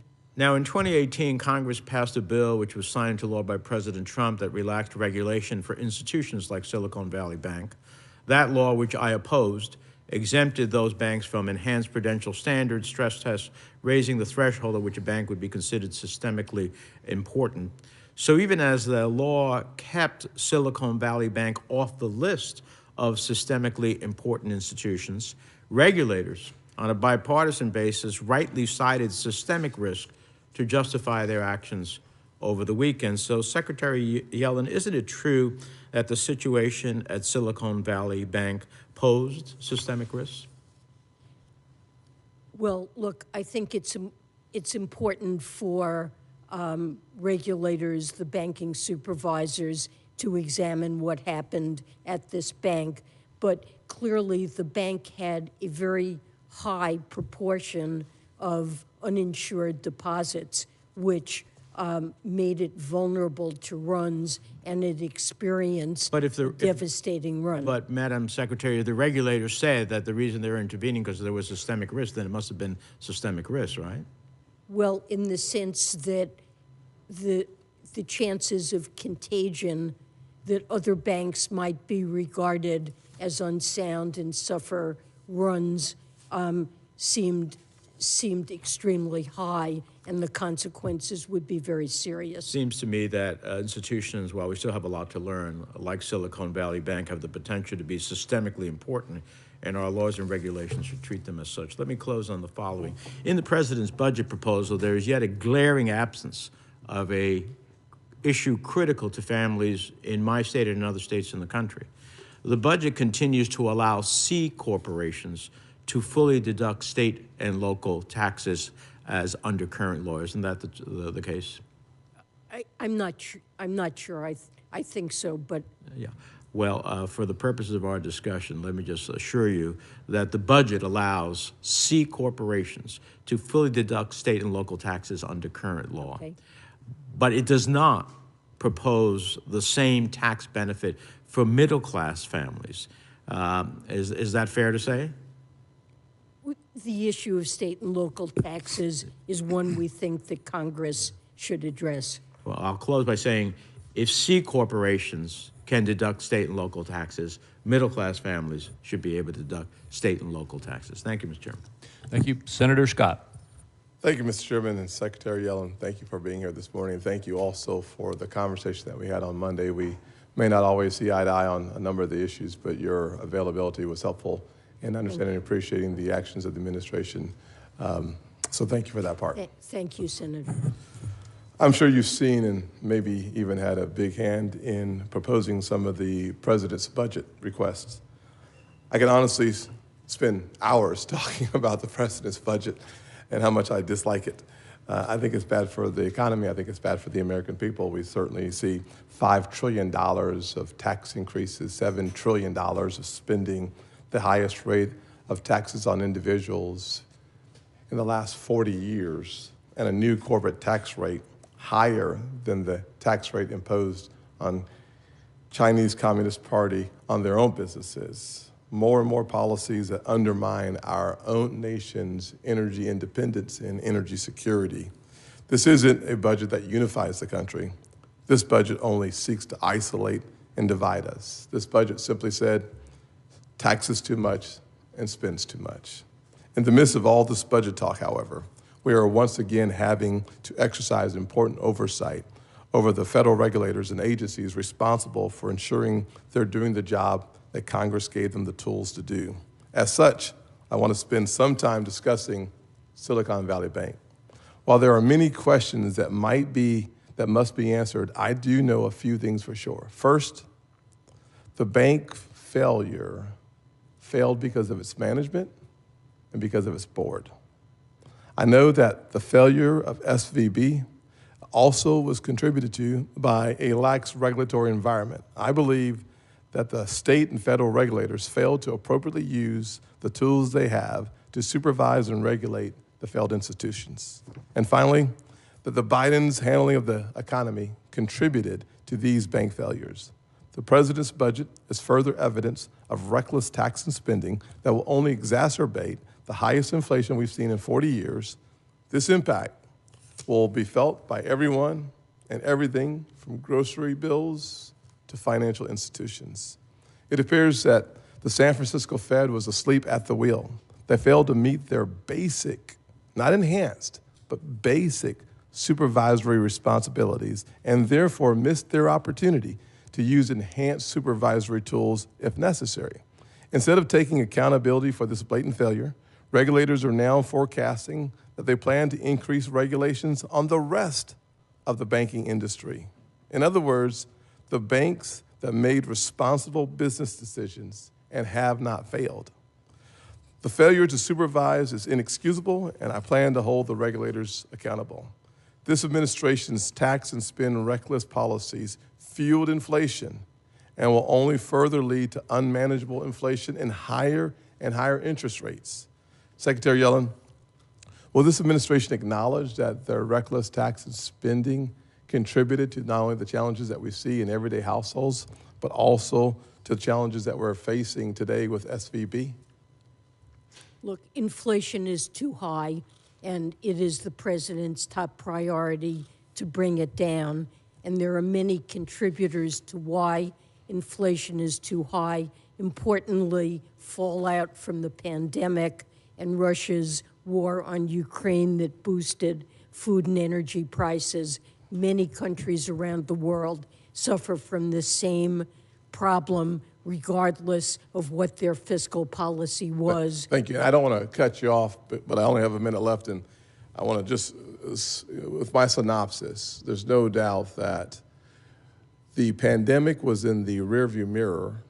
We saw the COVID relief response in January of 21 that spent $1.9 trillion. The only thing missing in that COVID relief bill was COVID relief, which we had 1% for COVID vaccines, under 10% for COVID-related health, but we had a lot of liberal policies embedded in the $2 trillion of spending, which then led and accelerated inflation to a 9.1% or a 40-year high. The Fed response to the high level of inflation was to have 8 rate increases, leading to a liquidity challenge that we are now seeing the results of. Thank you very much. Thank you, Senator Hassan. Thank you, Ranking Member Crapo, and for holding this hearing today. Thank you to you and the chair. And Secretary Yellen, thank you so much for being here and for testifying before the committee. I would like to follow up on issues that my colleagues asked about concerning the recent actions that the administration has taken to protect our economy. Last weekend, the Treasury and other agencies took several steps to strengthen public confidence following the failure of 2 banks. The priority of federal regulators needs to continue to be protecting families and small businesses by ensuring the stability of our banking system and our economy more broadly. Given the events of the past week, I'd like to understand how Treasury is evaluating the effectiveness of its recent actions. So, what specific benchmarks are you using to measure the success of Treasury's actions? For example, what are the economic indicators that you are actively monitoring? Well, we are looking at indicators of the functioning and stress in the banking system. We want to make sure that the problems at these two banks don't spread to others, and so we're monitoring very carefully the situation of banks in the United States using a wide range of indicators. And a more general problem that concerns us is the possibility that if banks are under stress, they might be reluctant to lend where they're worried about shoring up liquidity and capital, and we could see credit become more expensive and less available. And there are a variety of statistics that we can look at to judge whether or not banks are tightening credit, things like the senior loan officers' survey of credit terms and related statistics on the cost of borrowing, because that could turn this into a source of significant downside economic risk. Well, I appreciate that. I think being really clear about what the goals are and having transparency about defining success is critical here. And I just want to urge you and the administration to continue communicating with Congress as it closely monitors the situation to ensure that we have a coordinated and responsible and effective response to the entire situation. I want to turn now to tax issues that are overseen by Treasury. Last year, my bipartisan Home Energy Savings Act, something I introduced with Senator Collins, was signed into law. This bill expanded tax cuts for homeowners who make energy efficiency upgrades, such as installing a more efficient HVAC system in their homes, which also obviously lowers energy bills. How is the Treasury increasing awareness of these tax cuts for homeowners, given the high energy and other costs that families are facing? Well, as you point out, there are really critical supports here for taxpayers. They can get up to $2,000 for upgrades like heat pumps, 30% on the cost of installing solar panels, and so forth. We have worked with IRS to publish plain language, frequently asked questions on all of these credits, and you can find this on the IRS's IRA homepage. There are also other sites, something called cleanenergy.gov, but really we want to get the word out broadly, and we would be eager to work with you to discuss ways that we make sure homeowners know what they're eligible for. Well, I would look forward to continuing to work on that. Obviously, with high energy costs being what they are, especially in the Northeast, it's really, really important that we get the word out. Last question here. Along with Senator Brown, I'm leading the effort to cut red tape for online sellers by reducing the number of casual online sellers who receive unnecessary and confusing 1099 tax forms. It's important that we work across the aisle to find a bipartisan way to cut down on these unnecessary forms. As Congress considers various ways to address this challenge in a bipartisan way, will Treasury provide analysis of the impact of different proposals on online sellers? Certainly we'll try to work with you on that. You know, we were trying to implement a provision of the rescue plan that required reporting of transactions over $600. Right. It's set to take effect this year, but we realized that there were concerns, broad concerns about that timeline, and so we've delayed, and we want to reduce confusion, and we'll work with you to try to do that. Well, I appreciate that very much, and I see that I'm over time. I will just note that there are a number of us in Congress who want to do more than delay it. We want to correct what we think is a bad policy and provides lots of confusion. So thank you very much. Thank you, Mr. Chair. Thank my colleague. Senator Young is next. Welcome, Madam Secretary. It's good to have you here before the committee. I want to take a moment to begin to join my Republican colleagues in expressing my frustration and displeasure over the way the administration's handled the OECD Pillar 2 negotiations. To that end, Mr. Chairman, I ask unanimous consent that a copy of my longer statement on this topic Without be entered in the objection, so record. ordered. Thank you. So to summarize this statement, my concern is whether enacting the regime globally would undermine the incentive to invest in the United States and to grow jobs here in the United States. I fear the answer to that question is yes. In particular, the Pillar 2 under-taxed profits rule would uniquely disadvantage American workers and job-creating businesses by providing our trading partners with the political blessing to tax the U.S. activity of U.S. companies. That's right. Let me repeat that. Foreign countries under the under-taxed profits rule, with these negotiations, could tax the U.S. activity of U.S. companies. This would, of course, directly undercut our American sovereignty, but it would also impact the legislative power of tax writers to provide bipartisan, well-crafted, thoughtful economic incentives, like the research and development tax provisions important to our dynamic economy. This credit, which my bipartisan colleagues and I are fighting so hard to protect, and much more, look to be wiped out under Pillar 2. So, Madam Secretary, American workers and American companies deserve a better deal. And I want to begin by asking you to go back to the negotiating table and negotiating that deal for them. Moving on, Madam Secretary, as you know, President Biden has promised dozens of times that he won't raise taxes on anyone earning less than $400,000 a year.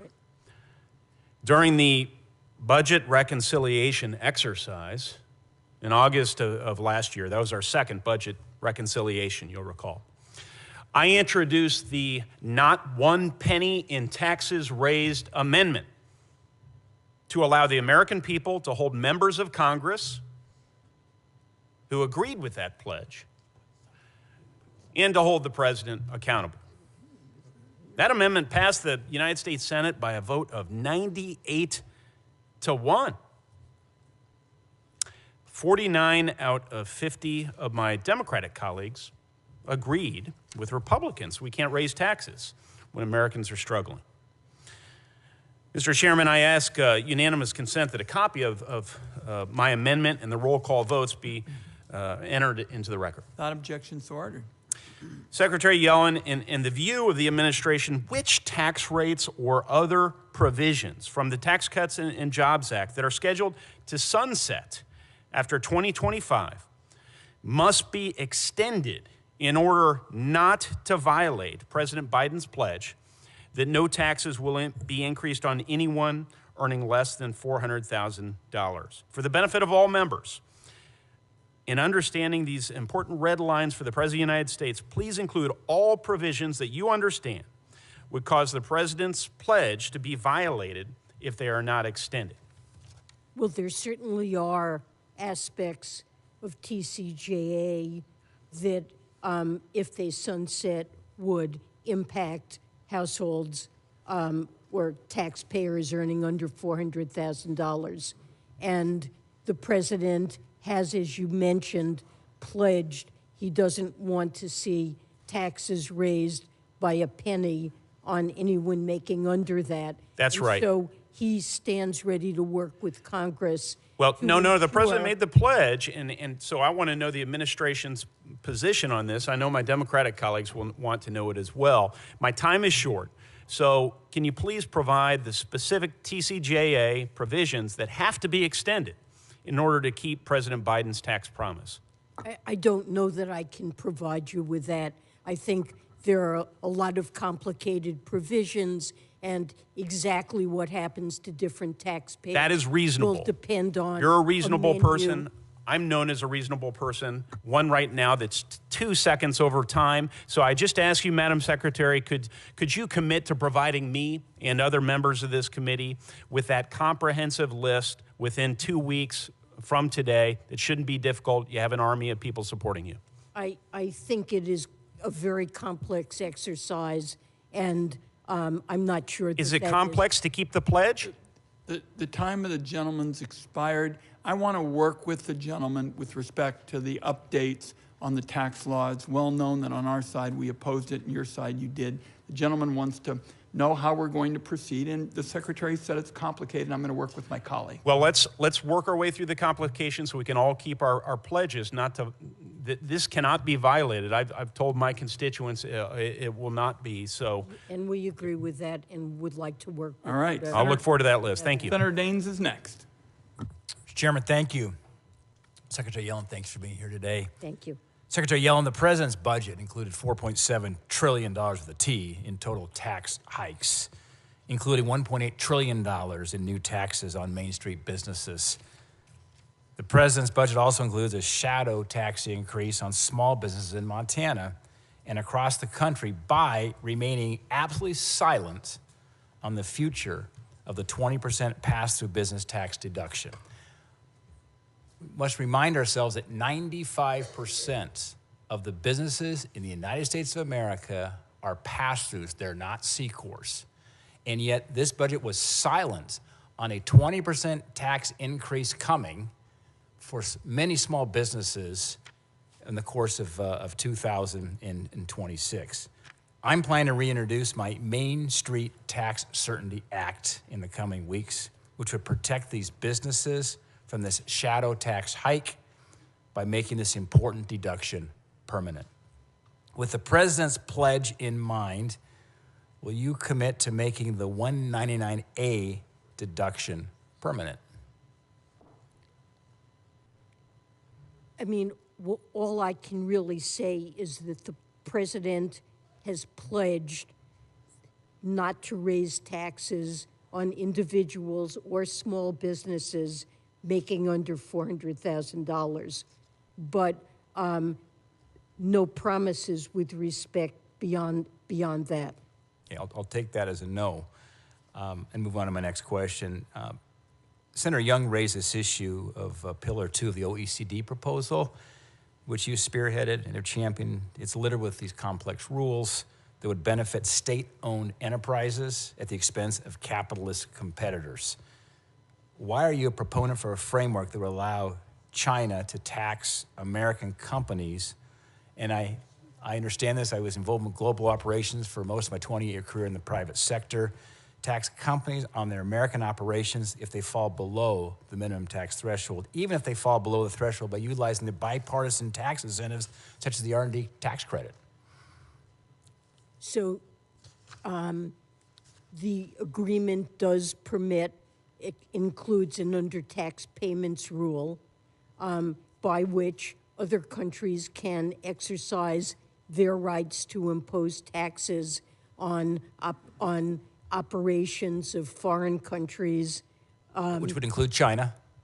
That don't abide by the 15% tax. The United States can impose a top-up tax to ensure that those revenues end up in the U.S. Treasury instead of in a foreign country. I'll move on to child tax credits. As you know, Secretary Yellen, the 2017 Tax Cuts and Jobs Act doubled the child tax credit from $1,000 to $2,000 and increased refundability threshold to $1,400. I was certainly disappointed at the time that all of my colleagues on the other side of the aisle opposed this change and made it impossible to make it permanent, but I am glad that we enacted as Republicans into law.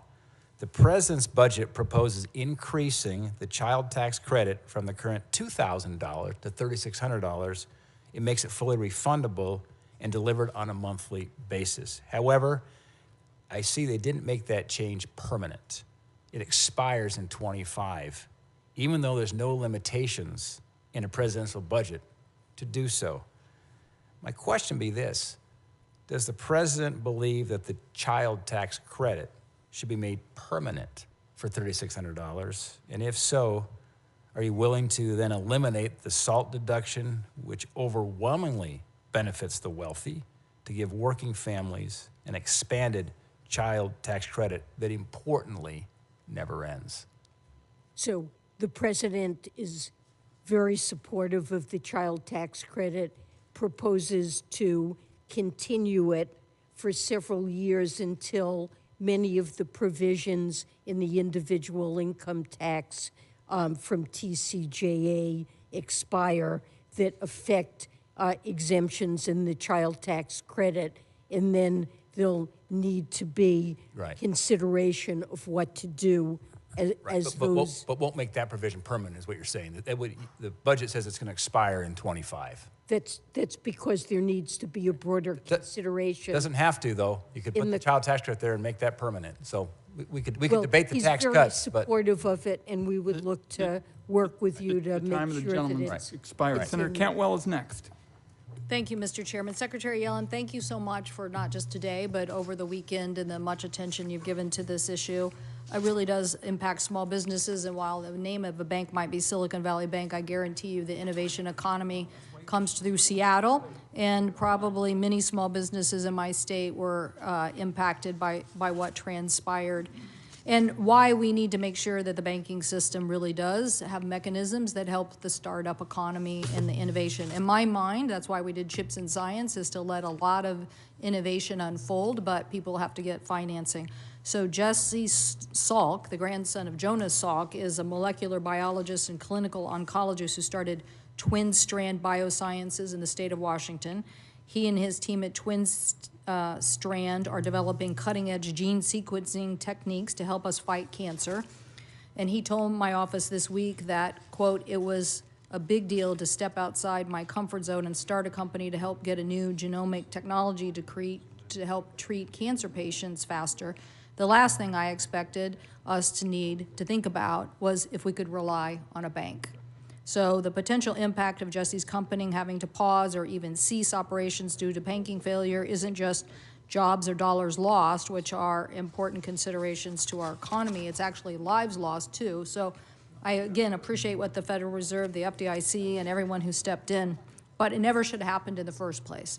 So my questions really are about these small businesses. Again, I think people think of them, oh, they're going to be giant businesses, but at their start, they are small businesses.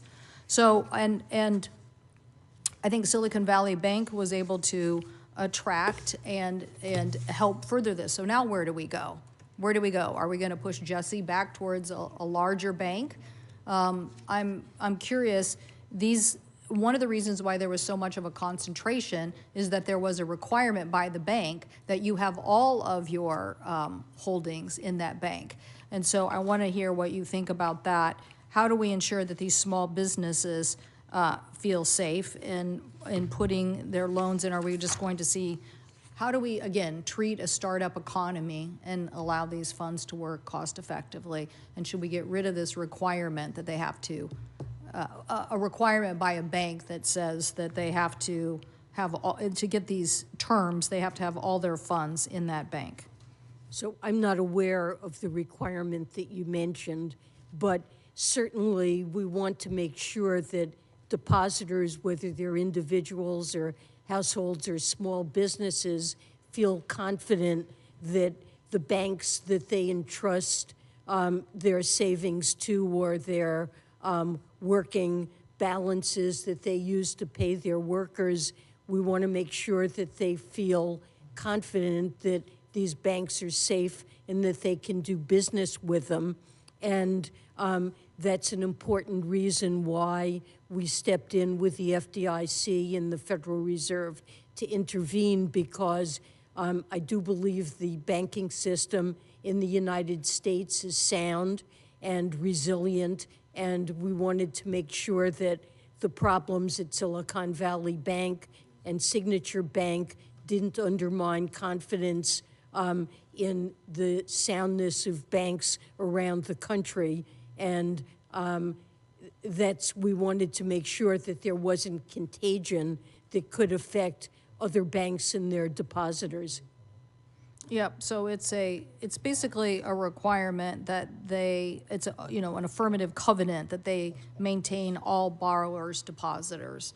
That's something imposed by the bank, I Yes, assume. yes, on the startups as a way to corral. So I think this is why you had such a concentration, and we should look at that as a particular issue. What about Glass-Steagall? I've been a big supporter of Glass-Steagall. And when it comes to this moment, and I keep thinking, why did we ever allow us to have the commingling of separation of commercial and investment banking? It seems to me that continuing to protect depositors and having a system where people can take risk, and if they suffer loss, okay, but that's not what we have. We have such a commingled system now. What do you think about relooking at Glass-Steagall? Now, I'm not asking for the Treasury Secretary to make big news here. I'm really just asking if you thought this same situation would have occurred the way it occurred if we had not in 2000 gotten rid of Glass-Steagall.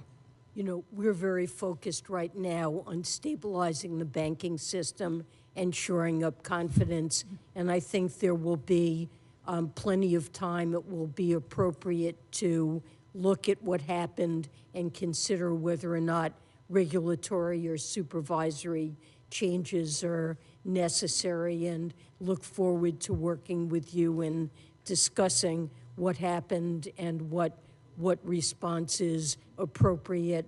But for now, I would like to see confidence restored in the soundness of American banks. Well, I would just say this on this subject. I believe in the information age, and I believe one of America's secrets is access to capital. So I want great access to capital formation. I don't want to see these banking that understands startups go away. I don't want it to be concentrated at big banks. But I also want us to make sure that we have a system that is I think we see now from 2009 what happened, and now this incident, that the commingling of these things are giving people, I'm not sure that's the way we get access to capital. I'm not sure that that's, or at least we didn't have a system that protected us. It didn't protect us in the end. So we have to get something. These were depository institutions. They weren't investment banks. Yes. They were normal Madam banks. Secretary, Yes, we've got to move on. I happen to share Senator Cantwell's views with respect to this matter. Next is Senator Whitehouse and Senator Casey. Thank you, Secretary Yellen. I think you are the most available of all the cabinet members to come to hearings, and I just want you to know that I appreciate it. You seem quite fearless about coming into the lion's den, and we're always grateful to have you. You spoke recently to the Climate Financial Risk Advisory Committee, and in your remarks, you pointed out that climate change will likely become a source of shocks to the financial system that would lead to declines. This would be precipitated by declines in asset values that could cascade through the financial system, which is a warning that Freddie Mac has also made with respect to coastal property values. You added that rising insured losses could cause insurers to pull back from high-risk areas with potentially devastating consequences for property values. We just had a hearing in my budget committee on wildfire risk causing that effect to insurance and property markets. And before that, coastal flooding and storm risk causing that effect in insurance and property markets. And then that the whole thing can spill over to other parts of our interconnected financial system. Again, part of what Freddie Mac warned about, that it would be worse than 2008.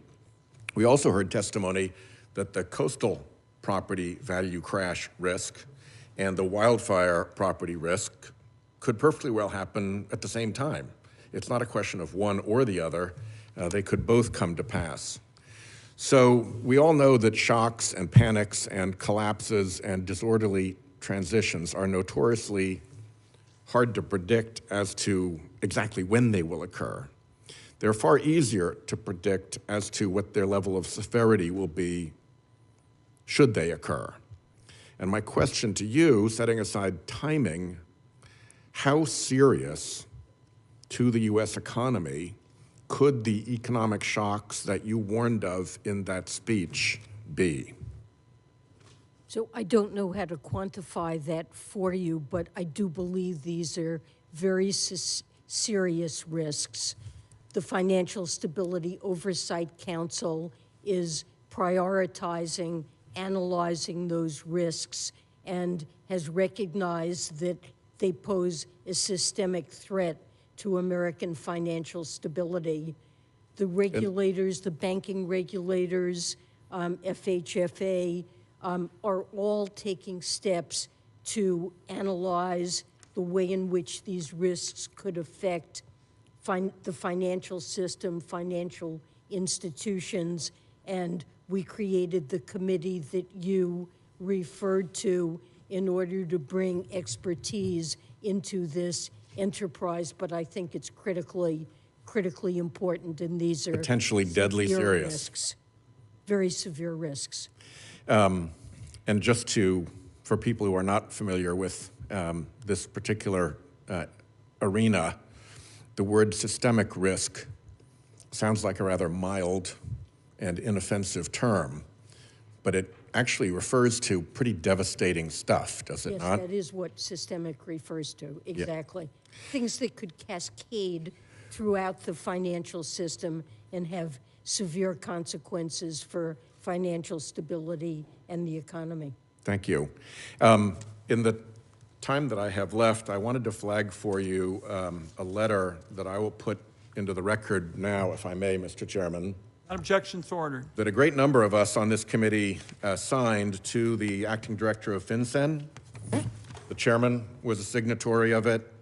Senator Grassley was a signatory of it. Senator Warren was a signatory of it.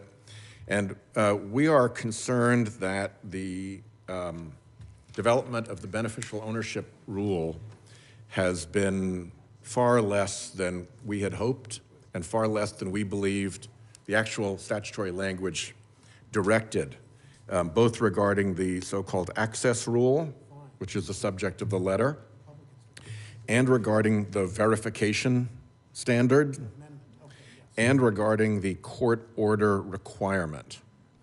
If you would be good enough to take this back to your team and make sure that you have a look at this and make sure that you approve of where they are going, because I believe they have missed a very significant opportunity to significantly strengthen our battle against kleptocracy with the rather weak way in which these three parts of the rule have been rolled out. Thank you very much. Thank you. That's for under advisement. Thank you. I take it that way. Senator Casey. Thank you, Mr. Chairman. Secretary Yellen, you have been very patient. I'm the last questioner, and I'll try to keep within my time in light of your appearance here. We're grateful for your time here. We're grateful for your service to the country. I did want to start just preliminarily by noting in earlier questioning about the phone call return rate at the IRS, there have been statements made today that went, some of which went unchallenged. And am I right to say that last year the phone call return rate at the IRS was about a low number, like 13%? Correct. And the current number is between 80 and 90%. That is correct. That is important for the public record, because I know that there's a narrative that the other side falsely is perpetuating. So 80 to 90% is a hell of a lot better than 13. You don't have to comment on that, but I'll just state that for the record. It's huge improvement. And that's... And, you know, the IRS has been tremendously under-resourced, and the resources that Congress provided through the IRA are critically important. They hired 5,000 customer service representatives, have made enormous progress in working through the paper backlog, and are now, we're going to see continued improvements and, you know, great improvements in customer service. Thanks so much for that. I want to talk to you first about, more broadly, energy communities, in particular coal communities. I live in Scranton, Pennsylvania, born and raised there, still live there, and happens to be the hometown of the president. But we live in a region that has basically 5 counties that were so-called anthracite, hard coal counties, historically. And then in southwestern Pennsylvania, you have a much larger number of counties that were so-called bituminous or soft coal counties. I don't have to tell you, most Americans know the story of what happened to that industry. We're told, though, most recently that the Appalachian Regional Commission reports that coal employment has fallen by some 62% over the last decade, leading to broader decline in the region. And that's true in these communities in Pennsylvania. The report, the report also indicates that overall private sector employment in Appalachian coal counties, that would of course go to West Virginia and several other states, has been flat since the Great Recession, but it was increasing in the non-coal communities. In the IRA, the Inflation Reduction Act, I fought for an additional tax credit of 10% that would encourage private companies to build new energy and manufacturing projects in these energy communities. To date, the Treasury Department has not released guidance on how companies can claim these credits or guidance on what exact areas qualify. So without that guidance, companies have been reluctant to announce new projects in these coal or energy communities, and we've seen new investment flowing to non-energy communities. So I'd ask you to tell us, if you can, when can Pennsylvania and other states that have these coal communities expect Treasury to finalize the rules, the guidance, so these coal country communities can get their share of new jobs and investment? This is a tremendously important provision. We recognize how hard hit these communities are and how important this bonus is. I can tell you that my staff is working utterly around the clock to write and implement these regulations. They're tremendously complex, and we will do this. It's a priority item. We will do this as quickly as we possibly can. I typically have several meetings a week with tax policy to make sure that things are moving as rapidly as we can make humanly possible, and this is a priority item for us. Thank you, Secretary. I appreciate that. And the next question I think I'll submit for the record, just want to preview it for you. We have this bizarre circumstance in the tax code where corporations are given a tax break for activities that are often union-busting activities, so they get a tax break for that.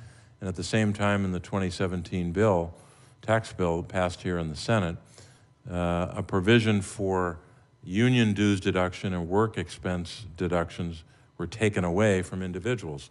So the worker got a tax break taken away, and big corporations have had this benefit to allow them to union bust and get a break for it. I have a no tax breaks for union busting act with 30 of our colleagues that I'm trying to pass, and I'll ask you a specific question about that. But in the interest of time, I'll submit that for the record. Thanks very much. Thank you, Senator. Madam Secretary, I very much share Senator Casey's views. I'm on his legislation for no tax breaks for union busting. And I think you all had that dialogue about the energy communities provision. Madam Secretary, I think we call it a priority. I'd like to designate it a super priority because Senator Casey led the effort for those energy communities in the effort on the IRA. And I know it's extraordinarily important to a host of these communities where there's a history of one energy policy, and we've got to get them to help Senator Casey's measure and vision. So I thank him for it. Madam Secretary, we're going to let you leave in the kind of 2 minutes that I think we may have remaining, so we keep you on the clock. As usual, you have accounted for yourself very well today. Thank you, And Chair. I especially appreciate your saying, for what I believe is the first time, that prioritization of debt ceiling payments is just unworkable. That is the message that needs to go out far and wide. This committee, and let the record show, the Secretary has again said that's correct. this committee has jurisdiction over these issues relating to full faith and credit of the United States. So I very much appreciate what you're saying to us, your comments about clean energy, your comments about housing. You had the waterfront in front of you to talk about, and I just want to make one point in wrapping up. Republicans, in their tax amendments, these various tax amendments, define taxable income so as to give many billionaires a free pass on taxes. And that is really what the difference is. We feel very strongly about protecting all those firefighters and nurses and all the small business people. We all share that view. We are just unwilling, as are you and the president, to your credit, to give billionaires a free pass. And it is all about how these amendments define taxable income, which would basically keep billionaires from getting audited or paying little, if any, taxes for years on end. So we look forward to working with you in the days ahead. For the information members, questions for the record from the Secretary are due at 5 p.m. next Thursday, March 23rd, and the Finance Committee. And we thank you again. Secretary Yellen is adjourned. Thank you, Chair Wyden.